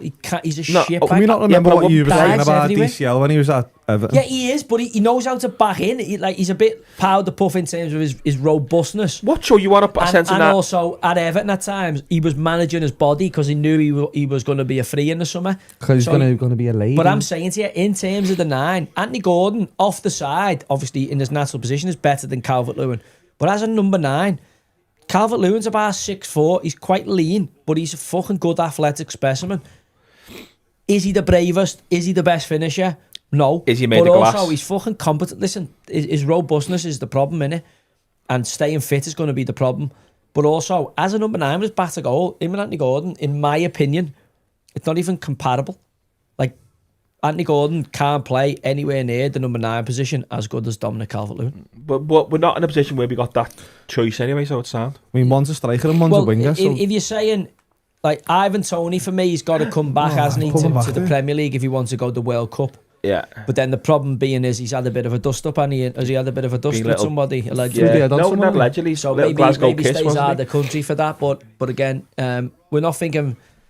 You're not thinking Vardy and Cameronese can put us... He scored a couple of goals recently. He's too long in the tooth. Absolutely not. Would we take Vardy at Everton? You got player of the month in the series. Do I take at Everton? Do I take at Everton? You're going to Joshua Zirkzee from Man United. I think he's... he's better than Beto. I've caned him. I'll give Arno that. I've given him a bit. He's better than Beto. Even when he came on the other day, the little flick around the corner, like, there's a few nice little touches. I think for Everton... He actually stinks of Everton, doesn't he? I think for Everton, I think Moyes... I think Moyes could get a tune out of him. I think he'd be perfect I for think us. the Everton fan would chew him up. I reckon he wouldn't last 2 minutes. Do you know what, lad? I think he'd be all right for us, you know. I think he would. I think there's something there for Moyes to work on. You don't suit like a good footballer like that. You boo him for 38 minutes. You'd try a flick and it wouldn't come off, and that's him gone. Like, Barry's awful. He's terrible, but Zirkzee, you'd try like a little back heel, and it wouldn't come off, and then that's it now. He's a boom, and he's gone now forever. That leaves Man United. Look at McTominay. Look at Højlund. Like, if you leave Man U, you get the curse of the Crystal Skulls coming off you. Obviously, Liverpool have got it now. Everton need Richarlison. Højlund would have been a good signing. Richarlison, obviously, would have him back, but it's whether he'd come back. Everton would need Richarlison. While we're on the topic here, has any of Liverpool's summer signings worked? I can see TK. But he's haven't been playing them. He's forced his way in. Saying it's not being a good signing. I think you have pissed him off. I think you have pissed... Like, he doesn't even celebrate when he scores. I think he wants out. Liverpool. There we go. I genuinely do. There we go. I think you have behaved in a way to him. You've made a big deal of him. Got him to sign over going to Newcastle. He only has promised him the world. 3 games. Then you've brought the Hooer in. You brought the Kanker Hooer in, who's ended up getting himself in the right pickle. Right? You've upset the football gods. You've caused yourselves a right mischief. Fine. Right? You caused yourself a right mischief by bringing the footy... Ekitike is footy gods, bringing him to the knees. And Ekitike has even been pushed out while he's trying to get Shitsack ready to go. And he's had to score and do unbelievable, and then he's been dropped, and he's probably gone, do you know what, you cheeky bastards? That's why I'm not even celebrating now when I score. Well, do you know... I want to move as soon as Real Madrid come in for me. Isaac's been on the bench more than Ekitike. Yeah, that's only because Isaac's been injured and missed the pre-season. This keen, good chance. Ekitike this is what I like about Slot. This is what we haven't. I don't think this is what I like about Slot as well. He doesn't really. He's like, I don't care. Like, Sal's not playing well. Let's drop him. See if something else works. Isaac not playing well. Let's drop him. Ekitike's playing fine. Let's play him. Ekitike's been our number 1, And you think he scored but most you goals haven't apart treated from him like Haaland that. You outside haven't pens. treated him like that. We have. You haven't. I know what Wait, you're saying. So it's like you've had two birds in the nightclub and you've been like, giving Ekatike, the one we're getting married to you, we're going to build the club around you, we're marrying you. The next minute, you're off over here, giving it the bifters to the Jody Marsh or someone in the far corner who's got the big hahoo-hahoos. We haven't sang Isaac's name once, and we sing Ekatike's every game you've over had and over. Number 9s are weird. They're a weird species, the number 9. And they need Mickey rubs at all times. The minute you think that they're not the main fucking spear, the tip of the spear, is the minute their nose gets put out of joint. If you just listen to like an Andy Cole, listen to him talk about someone not shaking his hand or somebody, they don't fucking forget a thing. They're like elephants with the memory. And they remember everybody who fucking kissed their ass and everybody who kissed maybe somebody else's ass. And Liverpool, as a football club, went from giving Ekatike the red carpet treatment to fucking switching sites. Never. I don't think Ekatike will have been aware of Liverpool signing Isaac. I don't think Ekatike, based on his body language, the way he celebrates scoring goals, was aware that Liverpool were going to sign Alexander Isak. No, I disagree there. I think Ekatike knows he's been the main man this season for us from the club and from the club and from the fans. He's forced it himself. No, Isak, lad, you just give it to fucking Barry McGuigan for Isak. Why would you not? So would you? No, I think every club in the land. You've got to show some loyalty. No, hindsight now is... You've got to show some loyalty, lads. You're being too recency biased. You can only have one bid. You can only have one bid. You turned into the moment. You should try and have a couple of bids. I know what you're saying, but even you at the start of the season, you can only have one wife, lad. There's no way we don't win the league. You can only have one number 9 that you build the team round. No, well, that's right. Especially when you play 4-3-3. Where's that bullshit button? You got Mo Salah. You said you're going to play 4-2-3-1 because you promised Florian Wirtz the next best thing to come out of Germany since Lothar Matthäus. Which he's been a bit better, I'll give you that, but also got a long way to go to catch. He's unbelievable. It's the people around him that's letting him down. He is a top footballer. He is. He's unbelievable. Watching him again the weekend. How many goals has he scored this season? Oh, whatever. Listen, you're better than that. I'm going to say you're better than that. How many goals did you score? How many goals did you score? To me, he's unbelievable. He's brilliant. He's unbelievable. How many goals has he scored in the Premier League this year? How many goals did Modric score? What? How many? Different player. He's not. He's exactly the same player. He's not. He's exactly the same player. He's not a first receiver. He's a number 10. He's been playing wide for you. Modric was brought in as a number 8. Modric was brought in as an attacking midfielder. Not a wide player to play wide. He was promised to play in the 10. If that's a red card, I'm never watching football. No, a red card. No, it's not. Right off the Modric, right? He is a complete different type of player than Florian Wirtz. No, watch both. Listen, Florian Wirtz has been brought in as an attacking midfielder. So the Modric. Tell the truth. He's been brought in as an attacking midfielder, all right? So the Modric. And as of yet, he has not scored in 17 Premier League matches a goal. Well, how many goals did Modric score this season? Well, how can you be a top player, attacking midfielder, and not score a goal? Let's get the stats off. And you paid 130 mil. You're not comparing apples for apples. I am, because I'm watching him and he reminds me of Luka Modric. I'm watching him as a footballer. Well, again, I've played against Modric, right? A few times. Have you? A few times. HMRC on this one. And I'm telling you, when I watch Florian Wirtz, at no point do I think, fucking hell, that's fucking Luka Modric. That. I'm watching him and I think he's very similar. Well, again, that close ball control, he's got everything what Modric has really good. Modric was, I won't say it's a bad thing, but he was quite strong, but he's not as robust. How old's Wirtz? 22? 22, yeah. All right. So Modric came here when he was about the same age, 23 maybe. Yeah, something like that. And Modric played deeper role. He never played wide. He could have played pushing on into the 10, but he ended up playing his best footy as he does now. He just roams everywhere. Yeah, but Modric was never. Wirtz comes back and gets the ball a lot. He'd have Wilson Palacios or Sandro or Jermaine Jenas or somebody round him to do the dirty work for Gravenberch, him. Gravenberch, not that type of player, mate. No, Wirtz has the dirty players around him like Modric did. All right. Well, they're very similar. I've seen Wirtz this season play wide left, trying to come in. I've seen him play in the 10.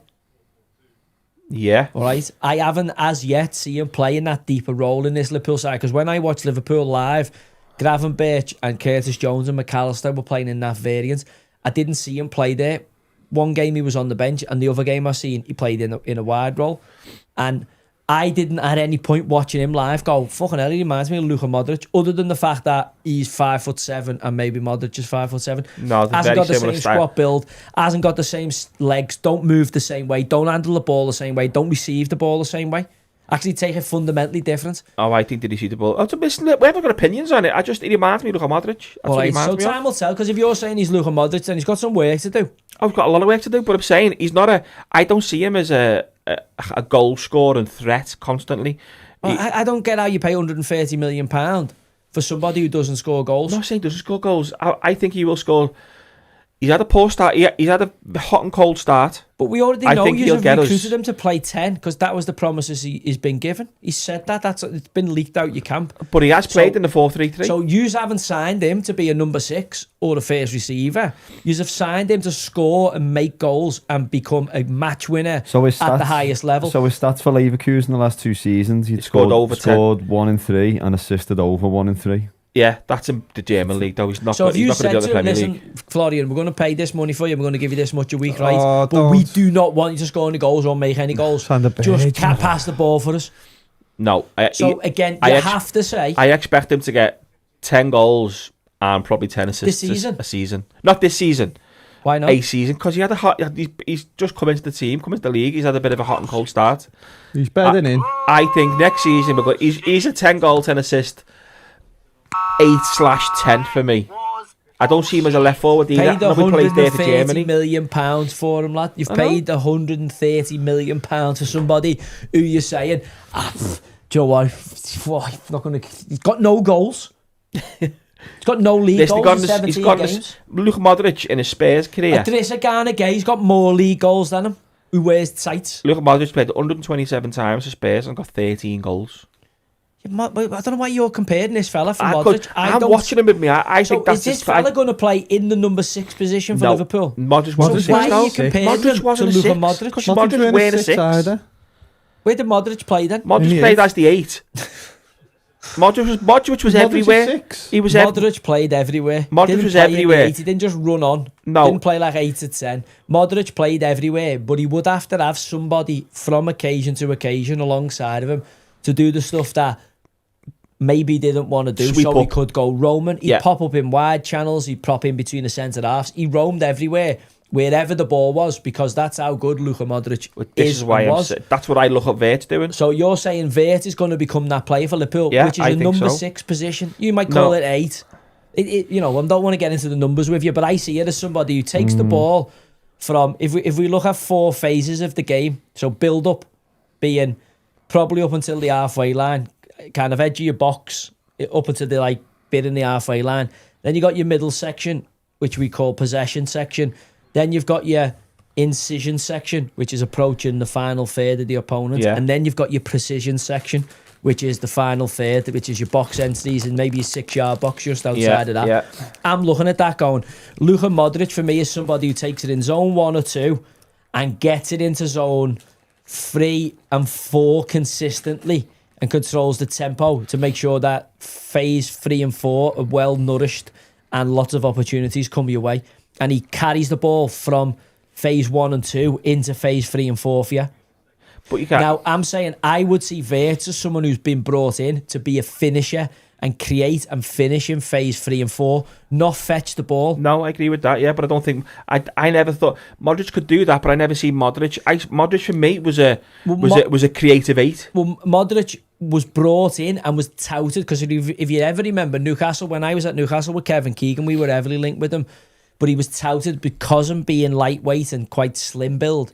He was touted as a 10. Yeah. He's an attacking midfielder, he's a 10. Yeah. Due to his build, I think, not to do with, his quality. And then what's happened is he's come and he's been robust and strong and got stronger. Yeah. And he's become a more box-to-box, more complete midfielder. Well, that's what I think's happened with Vert. He's come in as the 10. I can't see Vert's going to play in there. He's come in as the 10. He's come in as the 10, and he's not as... Because, again, he's not as robust, his physicality. As he gets stronger, which he is already, I can see him dropping as that 8 and being a top 8. Look at his heat map there, so you can see him on the left side a lot. But he's still coming back deep here, getting the ball in these positions here. You know, I know the ball's probably back there, but I'm saying... the jury's out on him. We've got to give him, you know, at least a year in the Prem. Yeah. You know, I still think years ago, people used to get at least a year. Even Barry, as bad as he's been for Everton, you'd have to give them a year. Right, that used to be nowadays like Wilfred Nancy there, 4 games, get him to fuck, let's get rid of him, because that's the cycle of the news cycle of fucking extreme personalities. Yeah, and everything has to be done yesterday, and you're under pressure straight away. But an instant thing is for a player coming to a new country, especially as competitive as the Premier League, we have to give them 12 months before we can fully judge them. Yeah. So I'm just saying, for 130 mil, we're at Christmas now, and Florian Wirtz hasn't scored a fucking league goal. That has to be a concern. Yeah. Oh no, it 100% is. I'm saying it is. That's why I'm saying it. But when I'm watching him play football with my own eyes, I'm looking at him thinking, wow, we need to build a team around him. See. That's what I'm seeing. Yeah, I'm not comparison is Wirtz and Cherky. Do you know, it's no. Cherky's had that 6 month coming in the January though, hasn't he, just to acclimatise? Did he? No. When did he come in the summer? Is he a summer signing? But Cherky's playing in a City team, playing very well with Haaland, and Wirtz created the most open play goal scoring opportunity without scoring, without 28 or something. It was, you put Wirtz in a City team and he's scored and he's creating for them. No question. You put Cherky in a Liverpool team and he's struggling like Wirtz was, because the whole team are playing shit. So you comparing apples and oranges there. It's not, you can't really do that. No, I'm not trying to compare him to Cherky. I know, I'm saying people are. You're saying you see him as Modric. Someone comparing him to Cherky. Cool, no, I think Cherky's far more players for me. I think Cherky's far more. He's as people wider. Are pointing out here, he was £100 million more than Cherky. He was, yeah. Well, that's obviously. But again, do you know what? You know what was interesting for me? I don't know whether people seen this in the pandemic. How all of a sudden you had COVID-19. Right, it was killing people, excess deaths, all that COVID-19 now. Next minute it's gone, and the flu. So the flu was out before it, COVID-19, and the flu is out again now. Right, it's like Liverpool. Remember they used to talk about the net spend. Oh, we ain't got a second year. We've only spent 14 pence on our net spend over the last 16 years. You know, so Coutinho. Then all of a sudden, because you just spent loads of money, has anybody heard a Liverpool fan in the last 6 months uttered the words net spend? Yeah. What? You're joking me, aren't you? You used to go on about net spend, right? Net spend, you know, we've sold £300 million in the summer as well, worth of players. Listen, so the net spend is polished a load of turds up again, as fucking Villa have found out with Harvey Elliott. Harvey's on loan. But I'm saying, you've still had to pay a loan fee for him. You've polished a nice turd up there and then gone to Villa. There's a fucking Oscar, and he's polished it, load of chocolate inside. Liverpool do that, like when you think of all the players Liverpool have sold. I mean, to be fair to the kid Keller at Brentford, he's done it right now. And Van der Beek, they've actually turned into steady away players. That looks like handball to me. No, deflection off him can't be. I'm hoping because I've got Forest. I thought Forest but when you look at Liverpool, you get a premium when you even think back to. I don't think you want to pick on him. Fucking 20 mil for Jordan Ibe or 15 mil for Jordan Ibe, 20 mil for Ryan Brewster. Like, well, you're right. Well, that's what happened to a lot of kids when they come through big clubs like that. Yeah, but I'm saying, if you were driving round in a Reliant Robin yellow with fucking Liverpool's fucking independent traders on, you'd have to be saying you're getting some top prices for Uki gear there. Yeah, we have got Rodney Trotter as our assistant manager. If someone, who's the lad you signed from Preston? Fucking Ben Davies didn't even play a game. You got £5 million for him in the summer. Took him on a free. That's just playing champ man. That is just playing champ man. But again, this is the thing about it, isn't it? And then, you know, when I look at a club like Liverpool, the money they spend, I just thought, if I'm honest with you, you pissed off the football gods. I think it was like the lotto lout. You reminded me of Michael Carroll. We're in a cost of living crisis, right? People have got a decision to make. Do we keep the eating on? Everton have just made it out of financial Armageddon, and then you just go and rub everyone's nose in it and try and spend £500 million there, and it fucking blows up in your face. You can't blame the neutral for showing Schadenfreude, it's known as. The Germans have a word for it. I understand what a lot of people are saying over, but Liverpool as a club, they don't look at it as spending in one period. They look at that spend as, okay, over a number of years, because we're not a club. We're like, we had this budget for this 12 months. Liverpool don't work like that. Well, Liverpool won't spend nothing next summer like they spent this summer. Yeah, because you're just skint. I'm not skint, but we just don't do that. Aren't you? Because if you're not spending anything next summer, so we spent it all. Just want to win the league. Yeah. So if you're miles off winning the league, we've dropped the ball off right? this season with the summer transfers, 100%. But again, if you don't make the Champions League, are you telling me? I do think Liverpool will make the top 4, although they're going to have a scrap on for close, it. You know, there's going to be a couple of big clubs who miss out. Can you see Villa missing out? Do you know what? The January will depend on it for me, because I just don't think they have the same depth that the other clubs have got. Now, I'm not always necessarily sure that that's a good thing, but when I look at the fact that Villa are going to play in the European competition, because most sides do now, and Unai Emery's teams tend to be good cup teams because the way he sets them up, you think you'd fancy them having a dig at the FA Cup. So I think so, yeah. I'm looking at their January going, do you know what? To be fair to Monchi and Unai, they tend to fucking hold the cards close to the chest and do good business. Like Rashford was a bit of a curveball last year. Rashford and Dingo from Madrid. Asensio from Paris. So again, I wouldn't be surprised to see them do something like that again. Bit of a wild card at the back of the window, and then if they win a cup competition and finish in the Champions League, Chelsea you got to look at going, fucking hell, they're a maverick team. They can beat anybody but could also lose to anybody. So can you set your clock by them? Newcastle are having a bit of a shitter. Nah, I think that. What's going on with Maresca? He looks a bit unstable. He's been having a bit of beef with the owners, and he just that. Feeling with Juventus. Has he been with Juventus? Has he? Yeah. Juve are struggling this season, aren't they? I think that could be a move for him. You know. Yeah, he used to play there, didn't he? Yeah. It's one of them, isn't it? Like, unfortunately for them leagues, even if you are Juventus, the Premier League's where you got to be. Like, unfortunately, it's where the money is, isn't it? Juventus are in a shit cycle. It's just whether he thinks he's gonna get potted there. He jumps for you'd be a fool to leave Chelsea, wouldn't you, with the talent they have at their disposal? But he must be getting whispers in his ear off his agent and people around him. Listen, Chelsea aren't having you. Well, again, he's done. What more can he do? He's won that World Club Championship. He won the European competition they were in. He qualified for them for the Champions League. Like, you know, he's overseeing Graham Potter's recruitment lads. They look like they're settled on the recruitment model. You've got Estavio there, who looks like one of the hottest prospects on the planet. He does, yeah. You've got Cole Palmer back to fitness. Reece James looks like he's getting a good run playing a different position. You'd be a fool, I think, to leave Chelsea. Chelsea are a side that have come through the madness. You know, I just being me, I'm just going to put my tinfoil hat on here. I don't think the Rushkis are going to have any part of Chelsea winning European Cups and all that. They're going to do everything they can, put Putin in his fucking to not. Yeah. So that'll mean everything they can to weight the scales against a Chelsea side. When you think all on big clubs, must have been when they go through it and you're looking at the CIA being involved with Bear Stearns and Epstein, I'm looking at it going, all them big clubs must be washing all kinds of money all around Europe in transfers. When you think like Shakhtar and when you start digging deep into that web and you start unraveling it, everyone's in everyone's pocket. Well, again, the amount of players who come out of South America, the Saudis are involved in Chelsea Portugal, and everything. or I mean, you know, they're all owning multiple clubs now.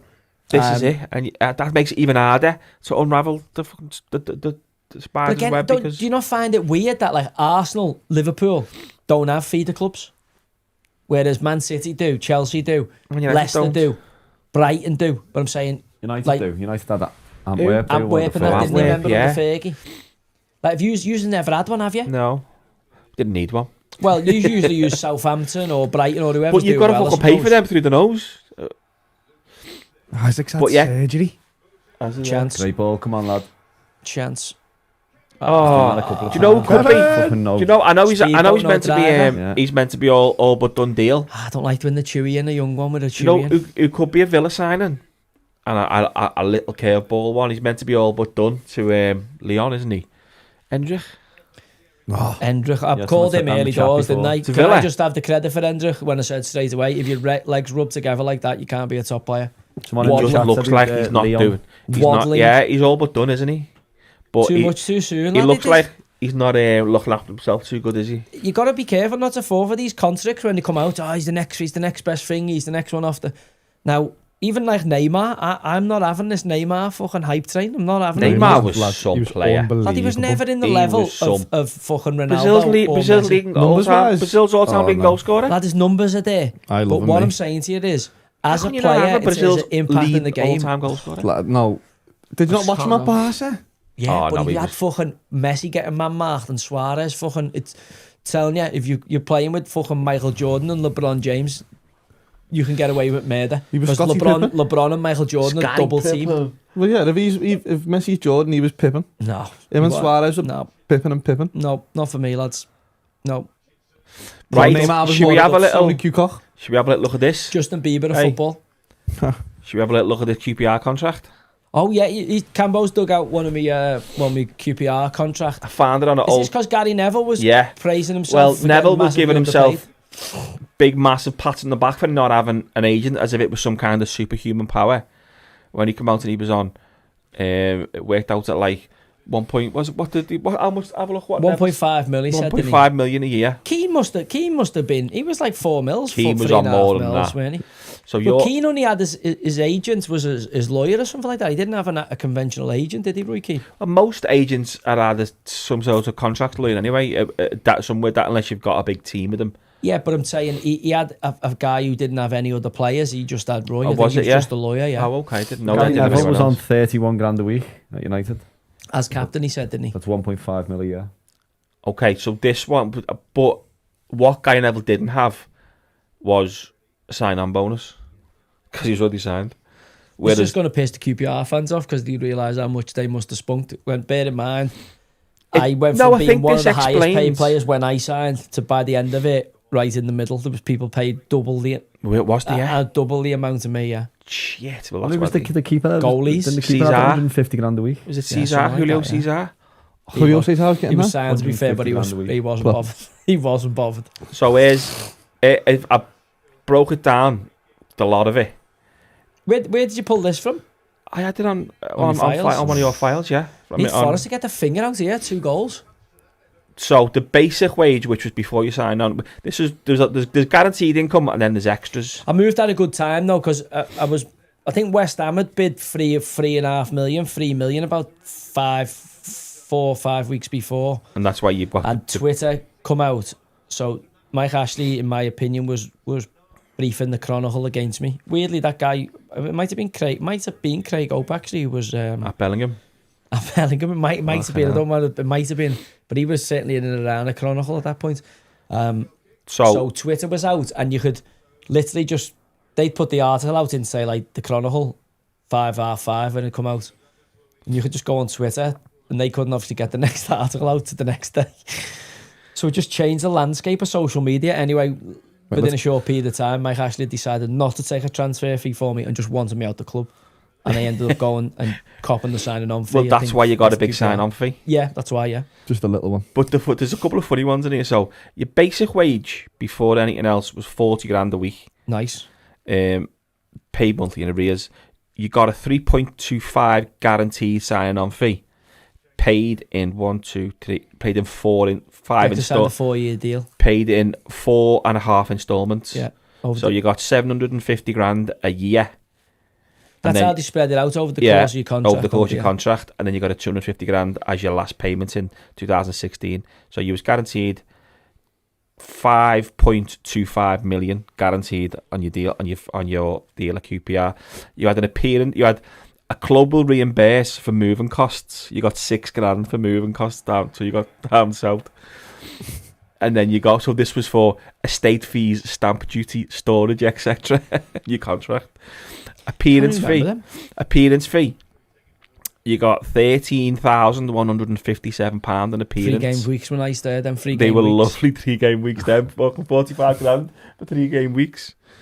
You got money for League Cup. You got up to 25 grand playing the League Cup if you got the final, which you never did. No. FA Cup. Sorry, well you got for the 4th round. You got £1 grand playing in the 4th round. Quarter final, you never got there. That was 12.5 grand. FA Cup, 4th round, £1 grand for playing the bonuses were never that like Vingio for the cups. Now you're built on you keep them in the league, and this is the one. Your basics, aren't they? So you'd also got a end of season survival, which is spread over the club players depending on appearance fees. Yeah, pro rata they spread it out, don't they? So you got 3.35 million for the club. Yeah. Spread over, and you get about 500 grand certain position as well, like in the league. There's you get a table version. 3.8 for 16. That's not me personally, by the way. No, that's spread over. That's a squad. Yeah. So and it depends. You got pro rata depending on minutes you played and stuff. You also got £1,500 per point. Yeah, they used to have. I mean, I remember being at Man City when I first got in the first team, and they were on free in the Premier League. They were on $3,000 a point. So if you won, it's obviously $9,000 bonus. Yeah, that's not, and that's on top of your appearance fee. Yeah. Well, they were on they negotiated the seniors that obviously, and if you got 40 points, the club were delighted because you fucking stayed up. Yeah. So it was to kind of incentivise them. But I always remember when you had like a win and you'd go, fucking hell, you're buzzing you've won, and then you go, wow, actually you're going to get ready for that as well. Yeah, well, that's what I'm saying. The appearance fees and the per points, and you play 2 or 3 games a week on top of your wages, and then you got your sign-on bonus. I just think I've paid probably 50% tax on that. So that's... people still have the nerve to question me. 50% tax on that. That's just your QPR contracts, and you probably paid about 2.5-3 million quid tax. Do you know what I mean? So and you can't even give your opinion these days. Do you know what I mean? So you've got tax I've paid in this country, can't even give me opinion. It worked depending on what you got for your end of season loyalty bonus. You worked out you got between. It's a bad one now for Wilson. Is it? Done himself a mischief. Yeah, his knee. No, he's alright. This stinger that I done worse on the paddle court the other day with a little bit of stinging on it. It works out you got between. It tells you there scenarios. Well, we stayed up, didn't we, by skin it? Yeah, so you got that boat. You got the 3.3 million, but it doesn't tell you what you got in there. You was about $70,000 a week, and your contract was worth like 5 million quid. Nice. So Gary Neville, you needed an agent. Well, he's done all right now since he started bulldozing the synagogues and then he built the Neville Towers. So do you reckon he's going to turn into like England's version of Donald Trump? No, because he's run for prime minister. No, because Trump's got a set of balls. Yeah, but also he's like a TV. I seen him at Manny's funeral. I'm like, he's everywhere. Sir David's he must be after the knighthood now. Sir David's obviously got the knighthood. Sir Gary, he's got to get one, hasn't he? No, because if fucking Bex had the black eye, he'd want one. No, I think he's after some kind of political. Yeah, but he's freedom. After a Sir Gary. You don't get any tax breaks if you're a Do you know I seen a clip from the overlap, and obviously Jill's on there, and they got her as Roy Keane Teddy, and she's like, "Oh, this is the first dick I'm going to take to bed for a while," and I'm like, "No, I'm heard you use that joke before, like, bought off, yeah, like, just no, not what about the woman who's on the comedy thing, and she's a comedy woman, and comedy for me is about timing and the way you say stuff and your fucking poise. And she's a disabled woman who's head of the comedy, and she can't. I reckon it's our ass. It's just you're like, who's told her she's funny? What the fuck's she doing topping a comedy thing? It's like saying, oh, that boss climber there, he's got no arms or no legs, but he's fucking I just dragged him up the mountain there. He's like a boulder. I've seen something, but he's a boss climber. I seen something in there. There was a clip of her ages ago, and she was saying something what you couldn't understand on. He's like, I can't really get the joke because I can't. And then it pans to the crowd, and you see this mum, like a woman clapping. It's like forced laughter. It's like that canned laughter. Well, you see, I think it must be a door next to her. And your mouth to say, "What did she say?" And she just nudges her. You like say, it's just forced. Yeah, it's our ass. She's being like rolled out as a token. This is the thing, isn't it? You put people in positions where they're not meant to be, and then they get a bit of heat, and they can't handle the fallout from it, and then next minute you're the bad cop. It's like, hey. Yeah, it's forced. DAI. But well, again, there's a big. Did you see JD Vance taking on the DAI saying? I don't know whether you've seen it. No. It's a bit of a weird combo for me at the minute. But like Charlie Kirk's widow, Erica Kirk, and there's a big thing going on with Candace Owens, and there's all mad statements either side of the fence there. But they're all doing this Turning Point UK kind of MAGA. It looks like MAGA Turning Point are having this big conference. And anyway, JD Vance has got stuck into it on the DEI, basically saying it's getting fucking absolutely legged here. Yeah. We're having absolutely no part of it because it segregates and discriminates against certain people. And well, they're right. Yeah, they're right. It does. So, but again, watching now, I don't know if you've seen it, Nicki Minaj, who's become quite outspoken on the Christians in Nigeria and has gone from being in quite provocative music videos and saying quite provocative lyrics to kind of being a part of the conservative Christian movement in America, speaking of Turning Point.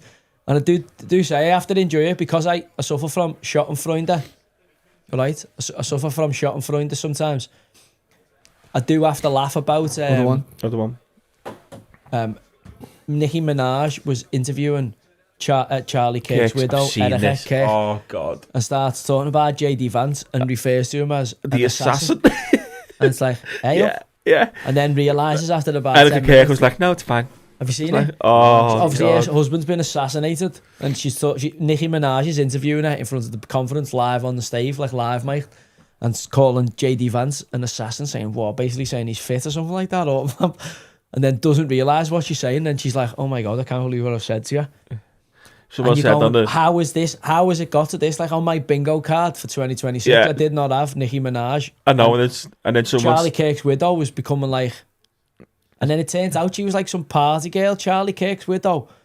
Like doing the rounds and all like weird game shows in America and all that. It's fucking peculiar. Yeah, but someone said on the comments about like... I've seen stuff that it's a complete false flag. That's real. He's definitely dead shot. He's definitely. Then again, you never know with AI. I know, but I watched it and I didn't. Where's need the AI. fella who killed him? When's he must be in court soon. I don't know. Yeah, but I mean, he's definitely been brown bread, isn't he? But there's someone he's put still under the comments, Nicki Minaj. No, don't be Tyler speaking. Robertson, I'm on about. The guy's meant alleged to have shot him. Yeah, someone put Nicki Minaj. You don't speak about Erica Kirk's new fella like that or something. It's like about JD Vance. Like, he took his wedding ring off, and he though JD Vance. He was going with an Asian babe, Was she? and like was an he? Indian looking. Well, there is the rumours like rings off. He's had his ring off. And But do you reckon he's the man? Do you reckon he's Peter Thiel, that Palantir's man? He's the tech guy's go-to for when Trump comes out. Okay.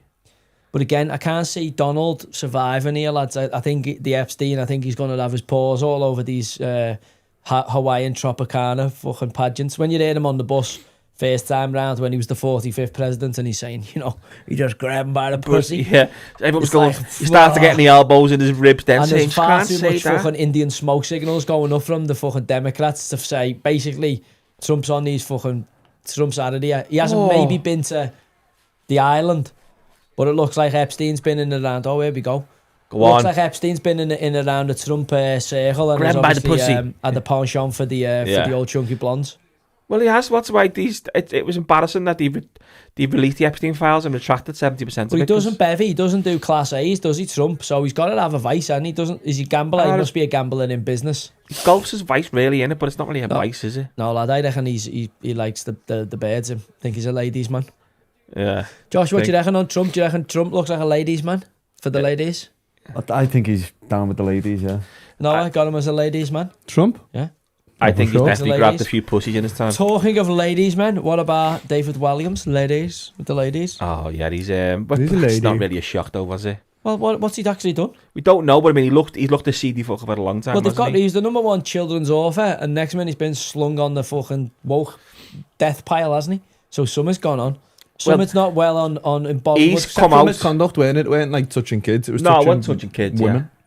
It was just sexual misconduct. Didn't he say if he was? I seen an interview where he said, "If I was around now as a young person, I'd probably recognise myself as non-binary." Which is like, well, you're actually fucking not recognising yourself there, then, are you, pal? Why aren't you non-binary now? You fucking weirdo. I think it was just more to curry favour and sell more fucking. But I listened to them. That David Williams and that Little Britain stuff back in the day was funny, class. Was class. Funny. But I'm saying, was absolute class. Well, also listen, there were some good programmers who've turned out to be slightly suspect characters. Made some good TV shows. And there's some ones that are not even out yet in the public. Some that aren't funny at all, but you can leave your kids with them. But they're not funny. Yeah. And that's what we've got to find the thing of. What is, like, if David Williams has tried to chat birds up, whatever, been a bit, forward with birds, then we have to accept that. As long as they're legal. And as long as, it is that thing now where what is... what is classed as sexual harassment? Next? No, you got it wrong. Who isn't? We got it now as who's next to be cancelled? Who has done something that the PC Brigade deem as not acceptable anymore? Now, if he's broke the law, then obviously the law's there to protect him. Yeah, but if it's just, oh, he's fucking seeing Sandra at the Christmas party and asked her for a fucking hat and a bobble. Yeah, it's like that's what happens. Yeah, people get pissed at the Christmas party and have a bit of a jiggity pokery. Not even. I don't even think they think jiggity pokery is sexual harassment no more. It's probably asking a girl for a number. But this was an interesting thing I saw. Oh, you fancy him. Did you see? There was a guy. There's a guy and a girl who've gone around America with the body cam footage on recording, And they put the woman's one out first. When everywhere she's walking, it's recording front and back of her, like a bit of a GoPro out in front, a bit of a thing behind, so they can see who looks at her, who ogles her, or whatever, who wolf whistles and all that. Anyway, the woman does it. They show it, and everyone's kicking off, going, "Oh my God, that's disgusting! Look how many men are looking at her ass and all that." And she's got like gym gear on and that. Anyway, they do the same thing with the fella who's quite fit-looking fella, like Sense t-shirt.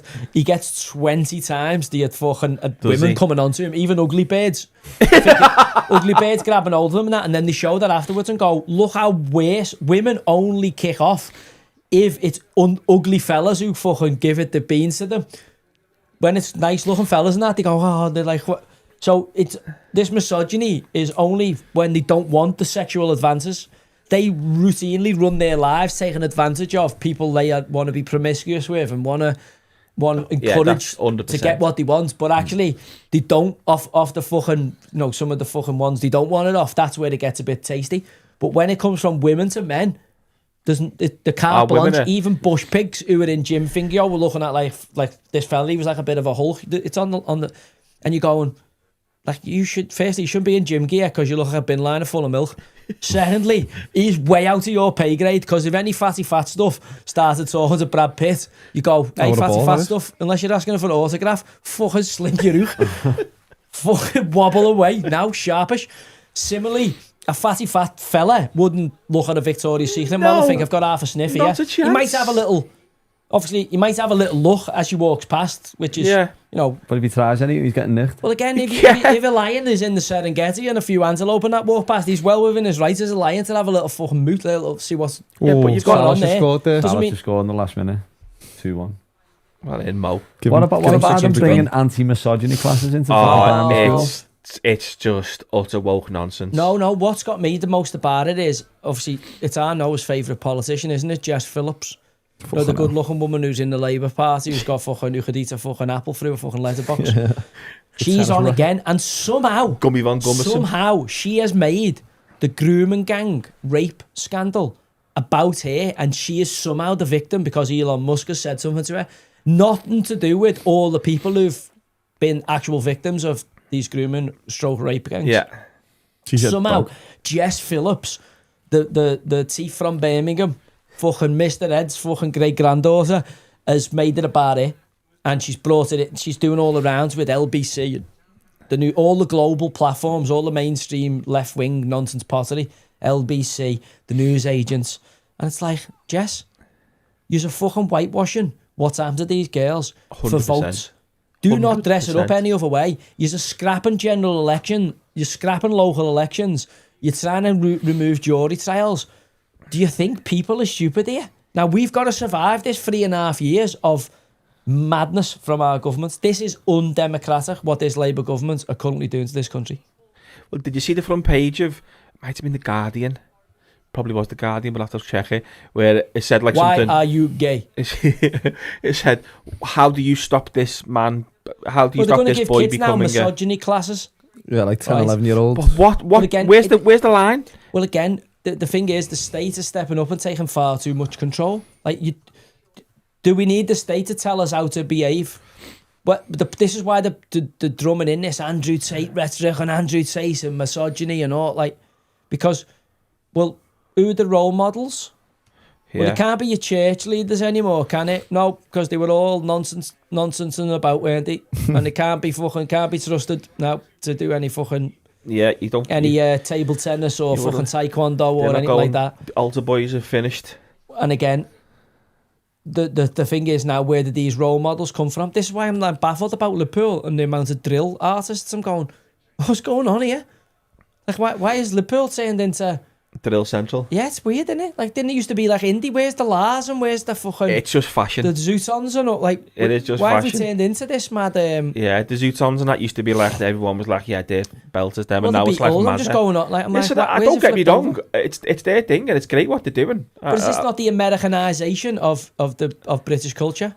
Maybe the Londonisation. I was going to say, it's creeped up, it's been about London for a while. But what is London? London's like just London a cosmopolitan city, isn't it? It's not really... London doesn't even cover a small... Imagine he had the final ball. Like, a small amount of the population diversity of the UK. But they take away. Load of cities do it. Have you ever seen the Toronto accent?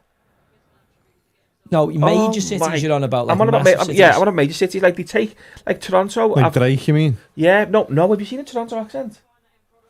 Oh my God! Please, you've never seen this.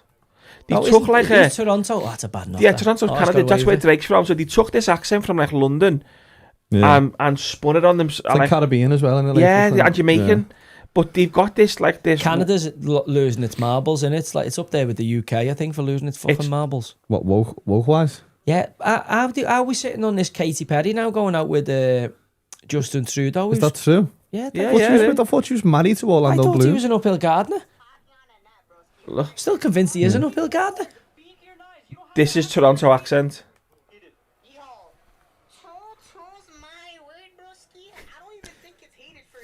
I can't even say them. Doesn't even sound real. It sounds like they're putting it on. Broski? Broski? No, can't. It's but they all speak like that. Yeah, can't be. Who goes out fucking talking like that? It's they got this like little. They took a bit of Jamaica and a bit of London, and got their own little thing going. I get there's all little like pot spots of dialect and that pop up everywhere in all different communities. But what I'm saying to you is, how has a city that's been synonymous with kind of indie music, dance music, whatever, suddenly start banging out all drill artists? Like, to be fair, I'm not saying they're good or bad. I don't know the genre really, but why has that grown? I think maybe like probably the prison scene. I was going to say because prisons like it's come from because they've had Manchester do it as well, not just Liverpool. They've had a lot of lads in Manny do it, and it's been from the prison scene as well in Manchester. But I don't know because they mix together. Drillers for retards. Yeah, but they must be doing all right though. There must be there's a market for it. SD kid on that SD. So what's this? I'm only fingoing, but like, what is the Timothy Chalamet's done some rap video with him? I take it. Yeah. So the rumor was the SD kid was Timothy Chalamet because they got the same eyes. It was obviously not him because the kid's proper talks like Curtis Jones. Me, it sounds like Curtis Jones. It sounds like Curtis Jones. It sounds like Curtis Jones. Innit? I could see it being in though. Innit? What is that not something to say? Is it? Innit? You say it. Suck your teeth. There's a song. Just say innit, suck your teeth. This SD kid. This you tell me this doesn't sound like Curtis Jones. No, it does. It sounds like Tocky accent. It must be from Dingle, innit? So wait. I thought Curtis Jones when I heard it. Know what I mean? Forrest having another classic Dash Away performance. It's Dash Away, lad, yeah. Don't even know why I had them over the goals. This voice. It's the Scousers accent. It's Tocky. It's Can't be Tocky. Curtis Jones. I know, but it could be an actor doing it. Listen. No, that's Curtis Jones. I swear to God, it is. That does sound a bit like Curtis Jones. No, exactly. You just run it through AI. Just listen. Listen to me talk about Jürgen now and everything. Just listen to it. No, it's not Curtis Jones. It's not Curtis Jones because I've seen a girl going through SD Kid's tweets on TikTok, and he's talking about smoking poly and having a joint and having a jabber and all that. So rappers just rap about anything. What about Joe getting a shout out in that song that I put in the chat? Oh yeah, about Joe getting. I didn't listen to that. Listen to it. That was good. Yeah. Modric in the same sentence. It was Modric and Beckham and Joey Barton in the same sentence. Joey Barton on a bender. Yeah, the same, isn't it? Same. More like Joey Barton on a bender. Yeah, it was. Yeah, the game's been, from a Forest perspective, you'll have to start worrying about Forest away again. We're back. We're back from after last week's 4-4. This has been such a bad game, this. Yeah, I don't know how you fancy Forest, you know. I thought Forest to do it. Joe sold me with his... Fancy them as well, mate. I thought the midfield again on top, lad, but... The both Dice away balls. I do like him, you know. The Dice factor has just got to be factored in. They don't have a shot away. Anderson. Yes. He hasn't had chance. He's done all right. He hasn't had chance. Done all right for them. Him leads that back line well. I thought Forest midfield. I don't know why Elliot Anderson plays that deep. You're wasting him. He was really good at I reckon he'll play the 6 for England, Anderson. Yeah, but I'm saying he's too deep. Look what he's receiving the ball at right back position. What's he going to do there? He's better the nearer you get to their box. Get him up the park. Defensive contributions and clean sheet though. Could have had over 100 point week, mate. 100 points. Did you get 100 points, did Love you? to see that. What did I get this week? You triple captain? I did have Ireland triple captain. I had to. Good play that, lad. It was. I had just normal. Well, that's heart. Every Get it in time I before put the him as end of captain the or year. like make a Oh, big play he on got him, he 19 just has a points. full acorn. Because That's a now, bad though. header out for a corner. Oh, no, Kelly got full of says, players no. now. Get it in. I had Morgan Rogers, Semenyo, Haaland captain, and TK. Shite ball. I had Arsenal and City be clean sheet central. My God, he's quick. Who is this? Go. Who is this? I don't know. He's Never seen him Sorry. before. Yeah, he Seems like a bit of a quick. donkey. he just He's he quick, didn't yeah. know what he was doing there though with the ball. Yeah, he didn't. He didn't have a plan, did he? No. When you think of the Forest squad, like even Zinchenko and that, you know what I mean? They've got some fucking good players. I Overrated. mean, that's a bad pass. Like, I'm not saying he's unbelievable, but I know what you're saying, but he's overrated. he's okay though, isn't he? For Zinchenko? Forest, like he's an okay Forest player. level. He's Forest level. 101 though. Away from home, they Just shit the bed. Got not. They I'm are not up happy. and down, aren't they? Results wise, they are. I mean, I seen them at Anfield. They were fucking superb that day. But we were shit that day though. We made them Well, look again, superb. you started well for 10 minutes, but We were shit. you didn't get a goal, and then obviously I remember they just- sucker punches. I remember just laughing at some of Yeah, the well, plays. You're never getting that. Yeah, I was going to give you that. That's done. Game, set, and match. Oh well, Forest fucking killed me there. 20 quid up in smoke. Last game of the Has he booked them Premier or League. booked someone Right, else? let's before do. Christmas. Yeah. The St. Hendricks to Leon. Shall we do some questions? Anyone got any questions? Jess Phillips looked like a female clone of Tony Blair. My God, I wouldn't wish to say Oh that. God. Lad, How up to many? date Someone where the else world has is said now. how many pints? Jess Phillips. Lad, that's honestly 20. No, saying Oh. no. They never said. Someone said, imagine somebody goes home to that Jess Phillips. Do you think with a bit of makeup and a nice frock and that you could revive that? No. She's like fucking Shaker. She looks like She's her not breath the best looking stinks. girl, like is she? Her teeth look too big for her head, which is bizarre. Like Like horseface girl. she could do with, you know, when you see the farrier with the horses take the fucking shoes off and you just take like the chip away at the foot. Can you not That cast one now? She could do Can with you a not cast couple of onto that? inches off her lashes, couldn't Can she? you not cast onto that? I don't Try know. and do it. It looks like What do I have to do? Josh, Daichi pass and the remote, please. The Fingo main Marco remote. Silva wearing on best terms there. It looked like a bit of heat on the... He's I on can Marco cast Silva. one, I We do. No, the other For one. Forest, by the way, the that one, keeps Josh. Forest only 5 points from the drop zone from wet spam. And the fact that they're in the European competition. They've had a stinker. Could Forest sneakily get fucking ragged into this? You know what? I think they've got too much quality, like, but could they get dragged into a I think they dogfight? could, yeah. Do you want to have a little It's look? like You a can do class it. mode. And let's be honest here. Do we think West Ham? So I'm looking at like Wolves are gone, 2 points CST. done. Not even point looking at them. Burnley, we're going. They need to start fucking winning. 11 points is not going to be enough. Then you've got West Ham on 13. Then it's Forest on 18. The Thursday night's going to be a factor for I them think teams. Forest- You're that- even seeing Palace are fucking suffering now That squad's after too the good. Thursday night. That squad's too good to go down for me for a squad. I think so. But again, the team that's not meant to be in the relegation fight all of a sudden gets sucked into it. And shit himself a little bit. I know what you mean. And the young, you know, Maranach's a bit of a mad owner. Could he fucking do, you know, I don't know. Like, I'm thinking Burnley are going to struggle and Wolves. So you're only looking at one slot. And I'm going, can West Ham have a good enough January in terms of they're going to have to recruit a couple. They're going to lose Fulkrug, it looks like, to AC Milan, the German striker. So that means they've got something lined up to come in. If they're losing one, they must be trying to do something in the market. So they're making a bit of headroom to get, obviously, his wages off the books, a fee. Yeah. And I Can think you that's a cast good that, move Terry? for him. Can you cast? But obviously, they're going to go and try and cast. take someone in the centre forward department. Could that be a Joshua Zirkzee I think Xerxes going to be the to West Ham? to West Ham. He's I think not going there. I think No? No. I think Joshua Xerxes. Where do you reckon? Back to Serie A? Roma.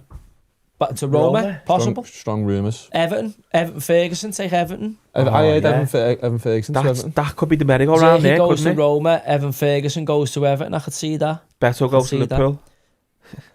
You know, you haven't got 150 mil for Beto. Beto, yeah, he's obviously gone. Barry's a striker. Beto's obviously the second in that choice. I don't know how. I mean, you know, it's like saying, do you want fucking Barry Chuckle or Paul Chuckle, isn't it, up the top there? I think he like, sees which something. Chuckle brother do He you want? must see something in training. He's got to Yeah, see but something again, in you're training. looking at two Chuckle brothers, aren't you? You're not looking at it going, oh, this is the fucking You're not this looking the at future. it. Isaac or Regentika, are you? Well, again, you're not looking at Brad Pitt going, here's me fucking number 9, I can build my team around. You're going, which Chuckle brother are we going to have to fucking throw on for fucking 60, 70 minutes, see if he can get a giggle And if he can't, we'll throw the other fucker on to see if he can fucking get a giggle. But both are shite. They're not going to get to any goals a season between the two of them. Someone just put Ivan Toney to West Ham. That could be a shout. I'd say Toney at Everton. Well, full crew going to AC Milan. Yeah, so but Toney needs to stay away from London. He starts fucking... No, you could take him. I could see that happening. That's not a bad shout, that. I know, I think, but he needs to stay away from London. Why? Because he's just been nicked. Fucking hell, we've had a ding-dong in the city centre. You don't know what's gone on, don't know what's been said. No, doesn't mean London's 9 million I don't people. think Ivan Toney... What you know about Ivan Toney, I know, but he's a bit of a... Where are you going to take him? Newcastle? That's where he started out as a kid. Where's he going to go? It's going to be London. It's going to be London, innit? It's going to be West Ham. It's going to be somebody who needs a goal scorer proven at Premier League level to keep them in the division. Stinks of Ivan Toney. It does, yeah, it does. Someone's saying he can't go back to Saudi now until this is all done with. He was back in Saudi like 2 days later. I was going to say he was back right away. The problem with the Saudi lads is the money. You've got to live outside the country for a certain amount of time, haven't you? So that might be the difficulty there. But I could easily see Evan Ferguson hasn't played as much as he wanted to at Roma. So Zerhi goes to Roma. Roma then send him back. Moyes, I think Everton maybe sign him on a permanent. Okay, yeah. You're going to sign a striker. What about Strand Larsen from Wolves? I think he'll go above Everton. I think he'll go to Newcastle. We're interested in him. Spurs or someone like that who've struggled. Liverpool. Do we think Thomas Frank's going to be the man to take Spurs forward? Another one we went early on. Well, I did anyway. No, I don't know about Thomas Frank. That's Spuds. But can't we come to the conclusion now that it's the Spurs squad what's absolutely shite? Well, it's just the way they recruit. Can't defend. It's like Javi Simmons. I'm like, who's signed that off? Like, who's gone? Yeah, he'll do well in the Prem. It's just like another name. It's like a big agent from Europe going, hey, I've got this Javi Simmons here. He's been a PSV and had half a decent season. Been at Paris Saint-Germain. He's this. It's like it's agents getting in the ears of people who make decisions, and then you end up. I remember it from QPR, Tony Fernandes. Next minute you sign Rob Green. 6 weeks later you signed Julio Cesar. You're like, right, we're spending 200 grand a week on goalies. Here's another shout here. Unfortunately, that's not what you need to be spending. You need to be spending as little as possible on someone who gets fucking blasted cases at. Can we see? And you need your goal scorers to be 200 grand a week. Can we see Chris Wood back with Nuno at West Ham? Yeah. I can. Yeah, he's another good take for them. The thing for me, I would say with Chris Wood is, like, could you see him back at a Burnley, someone who needs to stay in the division, West Ham? Oh yeah, like, I think he can. Yeah, absolutely. Newcastle signed him, didn't he? He's done that at Forest. He's played that. Come in and fucking fire us to safety and get a new deal. Roll really well. He's obviously not getting a sniff under Dicey there, so he'll be moved on pretty soon, I would imagine. Yeah, here's someone else here in the chat. Dove got red. Luchman to Liverpool, got 6 months left. Chiesa goes to Atalanta. That's not a bad shout either, Yeah. Luchman to Liverpool, got 6 months left. Chiesa goes to Atalanta. If Luchman wants to gate crash the England World Cup squad, that's his best hope of it, isn't it? Because Atalanta haven't been. He hasn't been doing that. He's been Luchman. Yeah, Plays for Nigeria. He does play for Nigeria. Yeah, but will he be in the World Cup squad? Will he?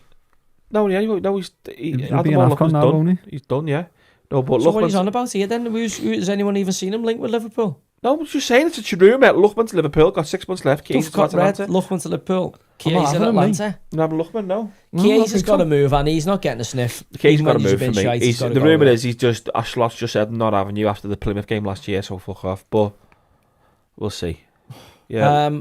Someone has put they've got 110 points this week in the fancy footy. No, yeah, someone's done me there. Wow. Done me by 10. A couple in our league I've got that though. Fucking freak, honestly. When you look at that, like some of the someone just catch fire, don't they? And you go, fucking every player got like 12 fucking points. Yeah, it's like playing the lottery sometimes because some players are just catch fire at the right time and you swap them out at the wrong time. But I took Volterman top in our... I'm put Thiago in from Brentford.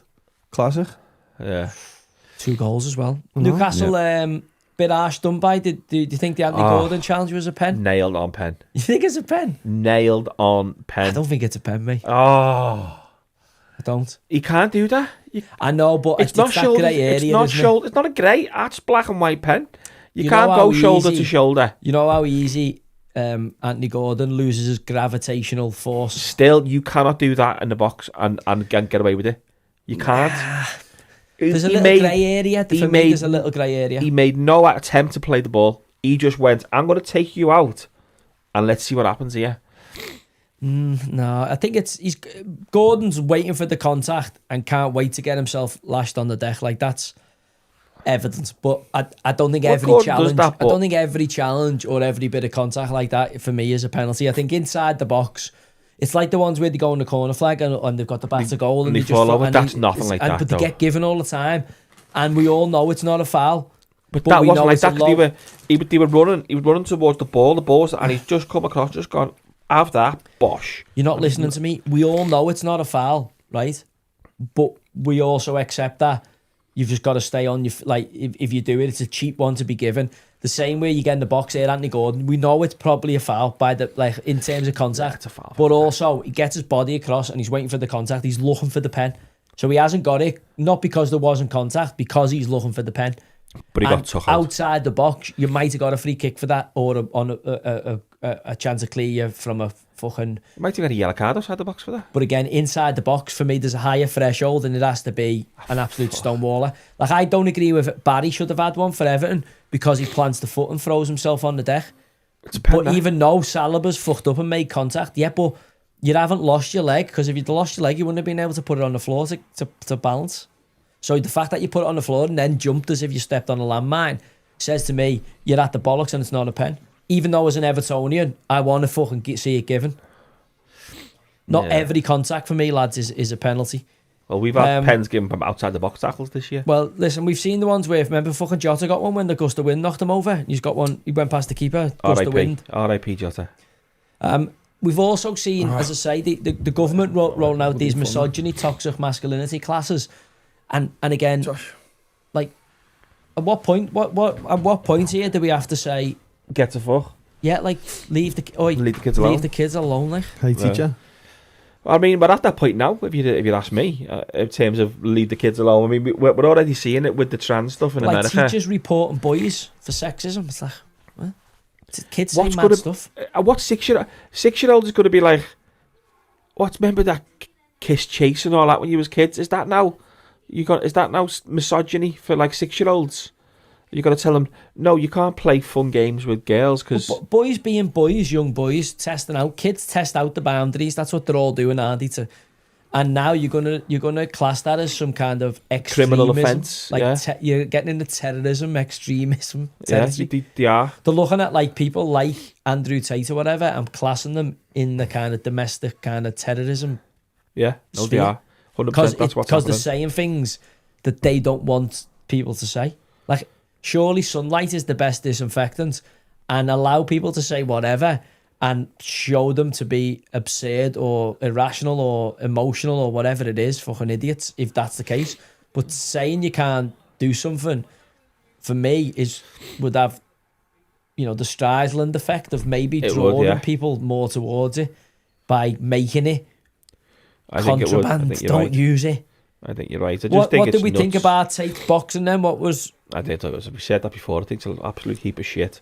Should he go carry on in that thing? Or absolutely not. Do you respect him for getting in there and having a go? Listen, I wouldn't have got in there. So yeah, of course I respect him. But I thought the way he gave it the big in a bit. Head in. I thought he was going to punch his head in. He was a good kickboxer. This fella's just a big juicer. Fight. But you know what? I think it's backfired massively on Tate this, because now people are looking and thinking, is he just a fucking big bullshitter? Because he spoke a fucking great game over this boxing match and then he just got smoked. Yeah, but also he's been out the game for a while. It's a fight for 3 minutes is tough if you haven't been training, even if you've only done 10 weeks. Yeah, it's still. If you've not been living the life, that's why Jake Paul, you got to live your life as a boxer. Like Anthony Joshua has lived his life for a period as a heavyweight champion.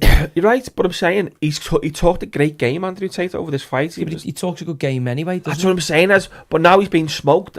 People were expecting him to win easy. Do we not find it weird that, like, obviously, he's been kickboxing champion or whatever he was 10 years ago, whatever. You have to respect that. It's not easy. Yeah.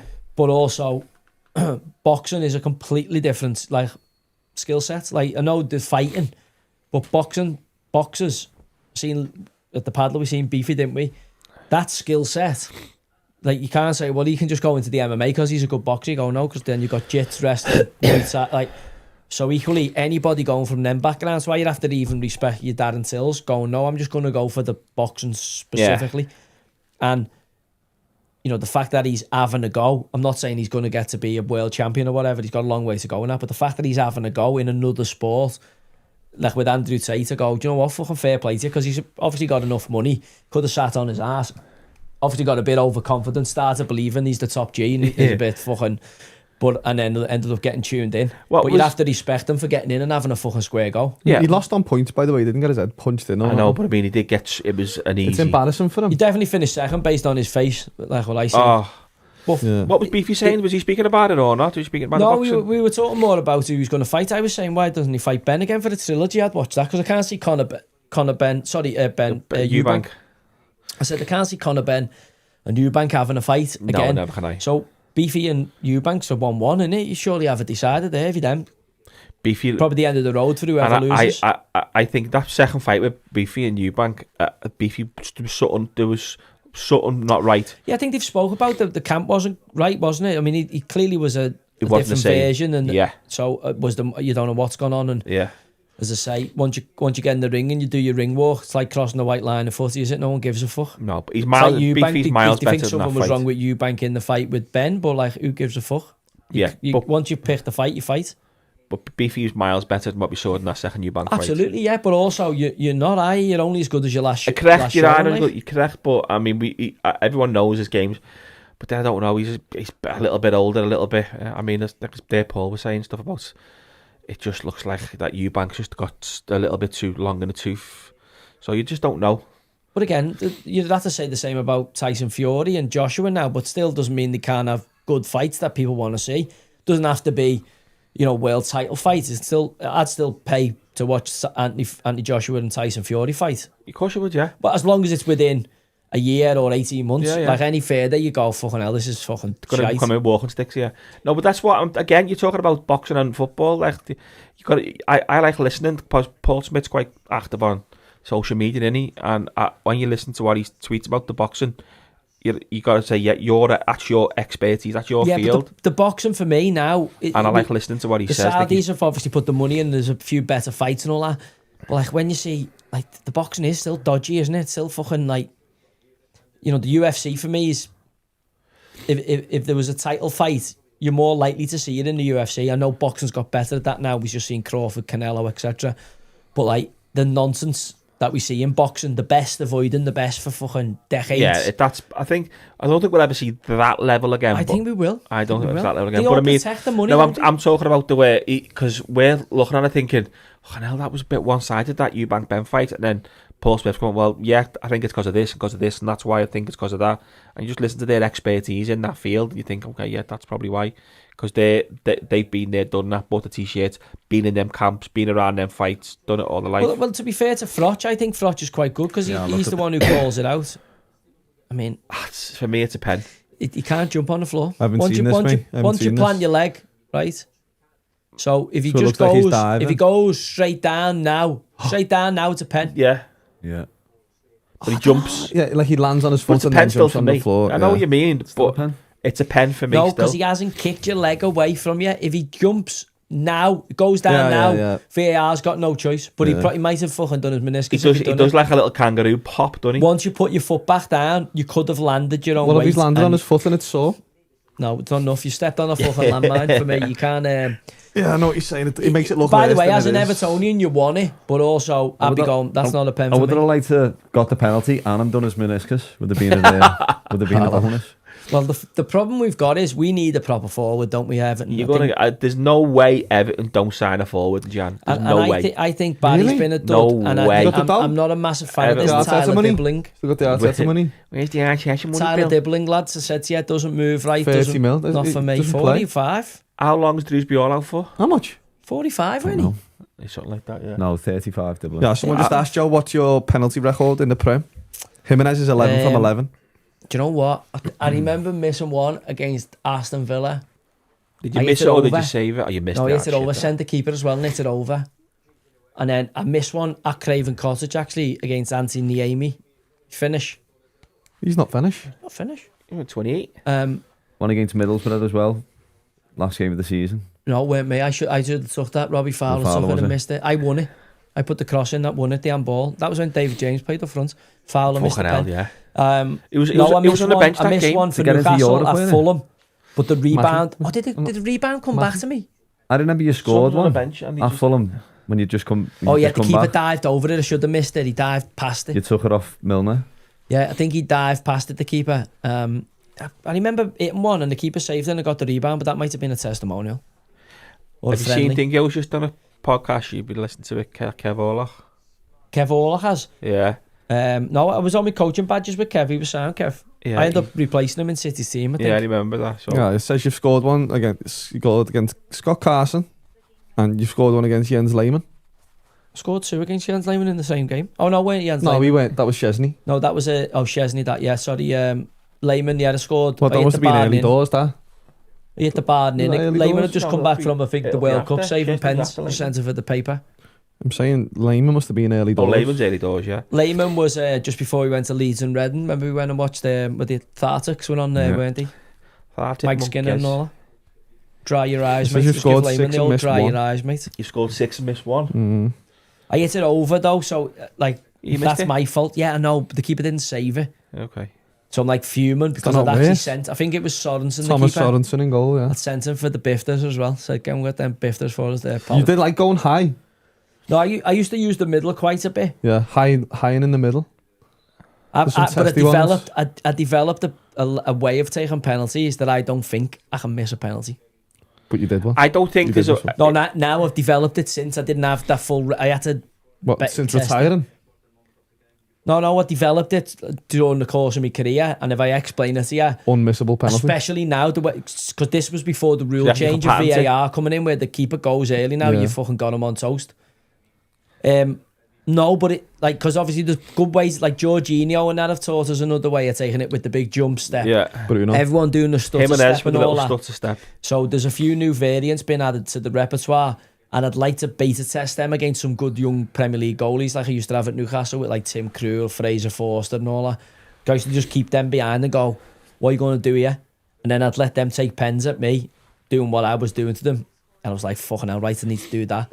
Just basically making it statistically as unlikely as possible for the keeper to save it. That's your job as a pen taker, is to reduce the data that the keeper isn't a 50-50 chance. Well, he goes right, he goes left. There's a lot more complexity to it, and actually you can increase your chance of winning at the casino even more so now that they've got the cameras in VAR. Josh wasn't as good a pen taker as me. He was an okay pen taker. Are you a decent pen taker? I had a good record. I reckon I missed 2. Probably scored 30 plus. Yeah, you he was an alright pen taker. That's a fucking good record. That Jan Mulby-esque. Yeah, against keepers wearing denim jeans and all that in the non-league. I scored a penalty in my school game, my national championship match in America. Did you? And scored. Took the first pen. Did you have crossbars over there? I think if I had the pen, if I needed a pen in this room and for all the fucking marbles, I'd have to back myself to take it. You don't have a lefty on it. No, you don't trust lefties on them. No. I'd back myself. Would you back yourself in a penal? Pen shootout. I just don't pen shootout. Then you in the goal, innit? I just think we keep. That's not me saying I think I'm the best pen taker here. By the way, I just think with keepers in games, especially in the Prem, keepers never ever. I'm not saying I strike a better ball than you. I'd like to see a stat. You strike a good ball. He strikes a decent ball, but I think pen taking. I think the mental edge I've got in the pen taking. I'd like to and battle tested under pressure. Yeah, well, you've can't argue with that. Yeah. Against fucking goalies who aren't wearing denim jeans and smoking 40 Lambert and Butlers. I just like to see a stat of the keepers how many stay in the middle. Used to play in fucking lacrosse fucking goalies. Looking forward to this paddle game tomorrow. Oh yeah, you definitely there? I'm there, yeah. Robbie May, partner. I need to be getting off soon though. It's fucking nearly 10:30.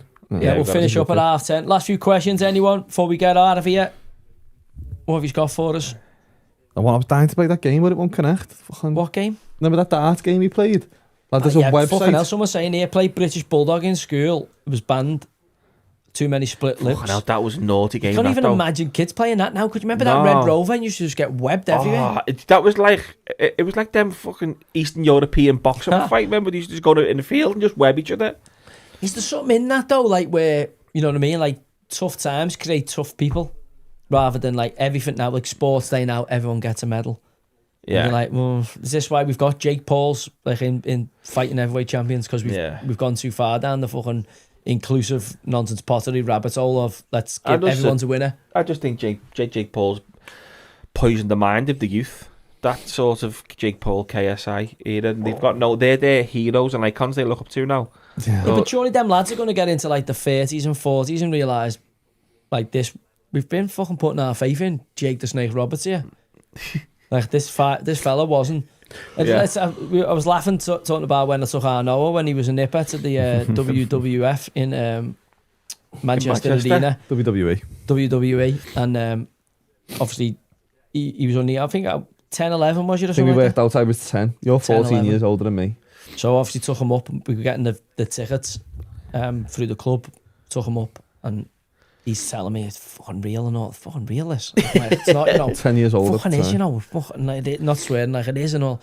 So anyway, during the course of the thing, obviously it was that much of a farce. You know, I've started laughing, and he turned to me and went, like, kicked off me. First time he ever kicked off me and went, "What are you laughing at?" I was like, "Lad, this is a black." He was going, It's not. This is real. It's real." Like started kicking off and all. I was like, "All right." Well, there's nothing better than watching the wrestling now when you were younger. But again, all the boxing, I think these kids are going to get to the end and go, "I've just pay-per-viewed for that, and I've just absolutely had me trolleys pulled down." I went to Wembley as a kid. Watched the WrestleMania like '92 or something. But again, are we going to get? We're getting that creeping into footy now, aren't we? We're Teenager, getting that. Yeah. That is creeping into football now with all these influencers and nonsense potters talking about ball bag league. Ball bag league, yeah. I'm gonna have to get it in there though. A certain someone's missus did come in and tell us that they caught someone watching the WWE at 40 years old.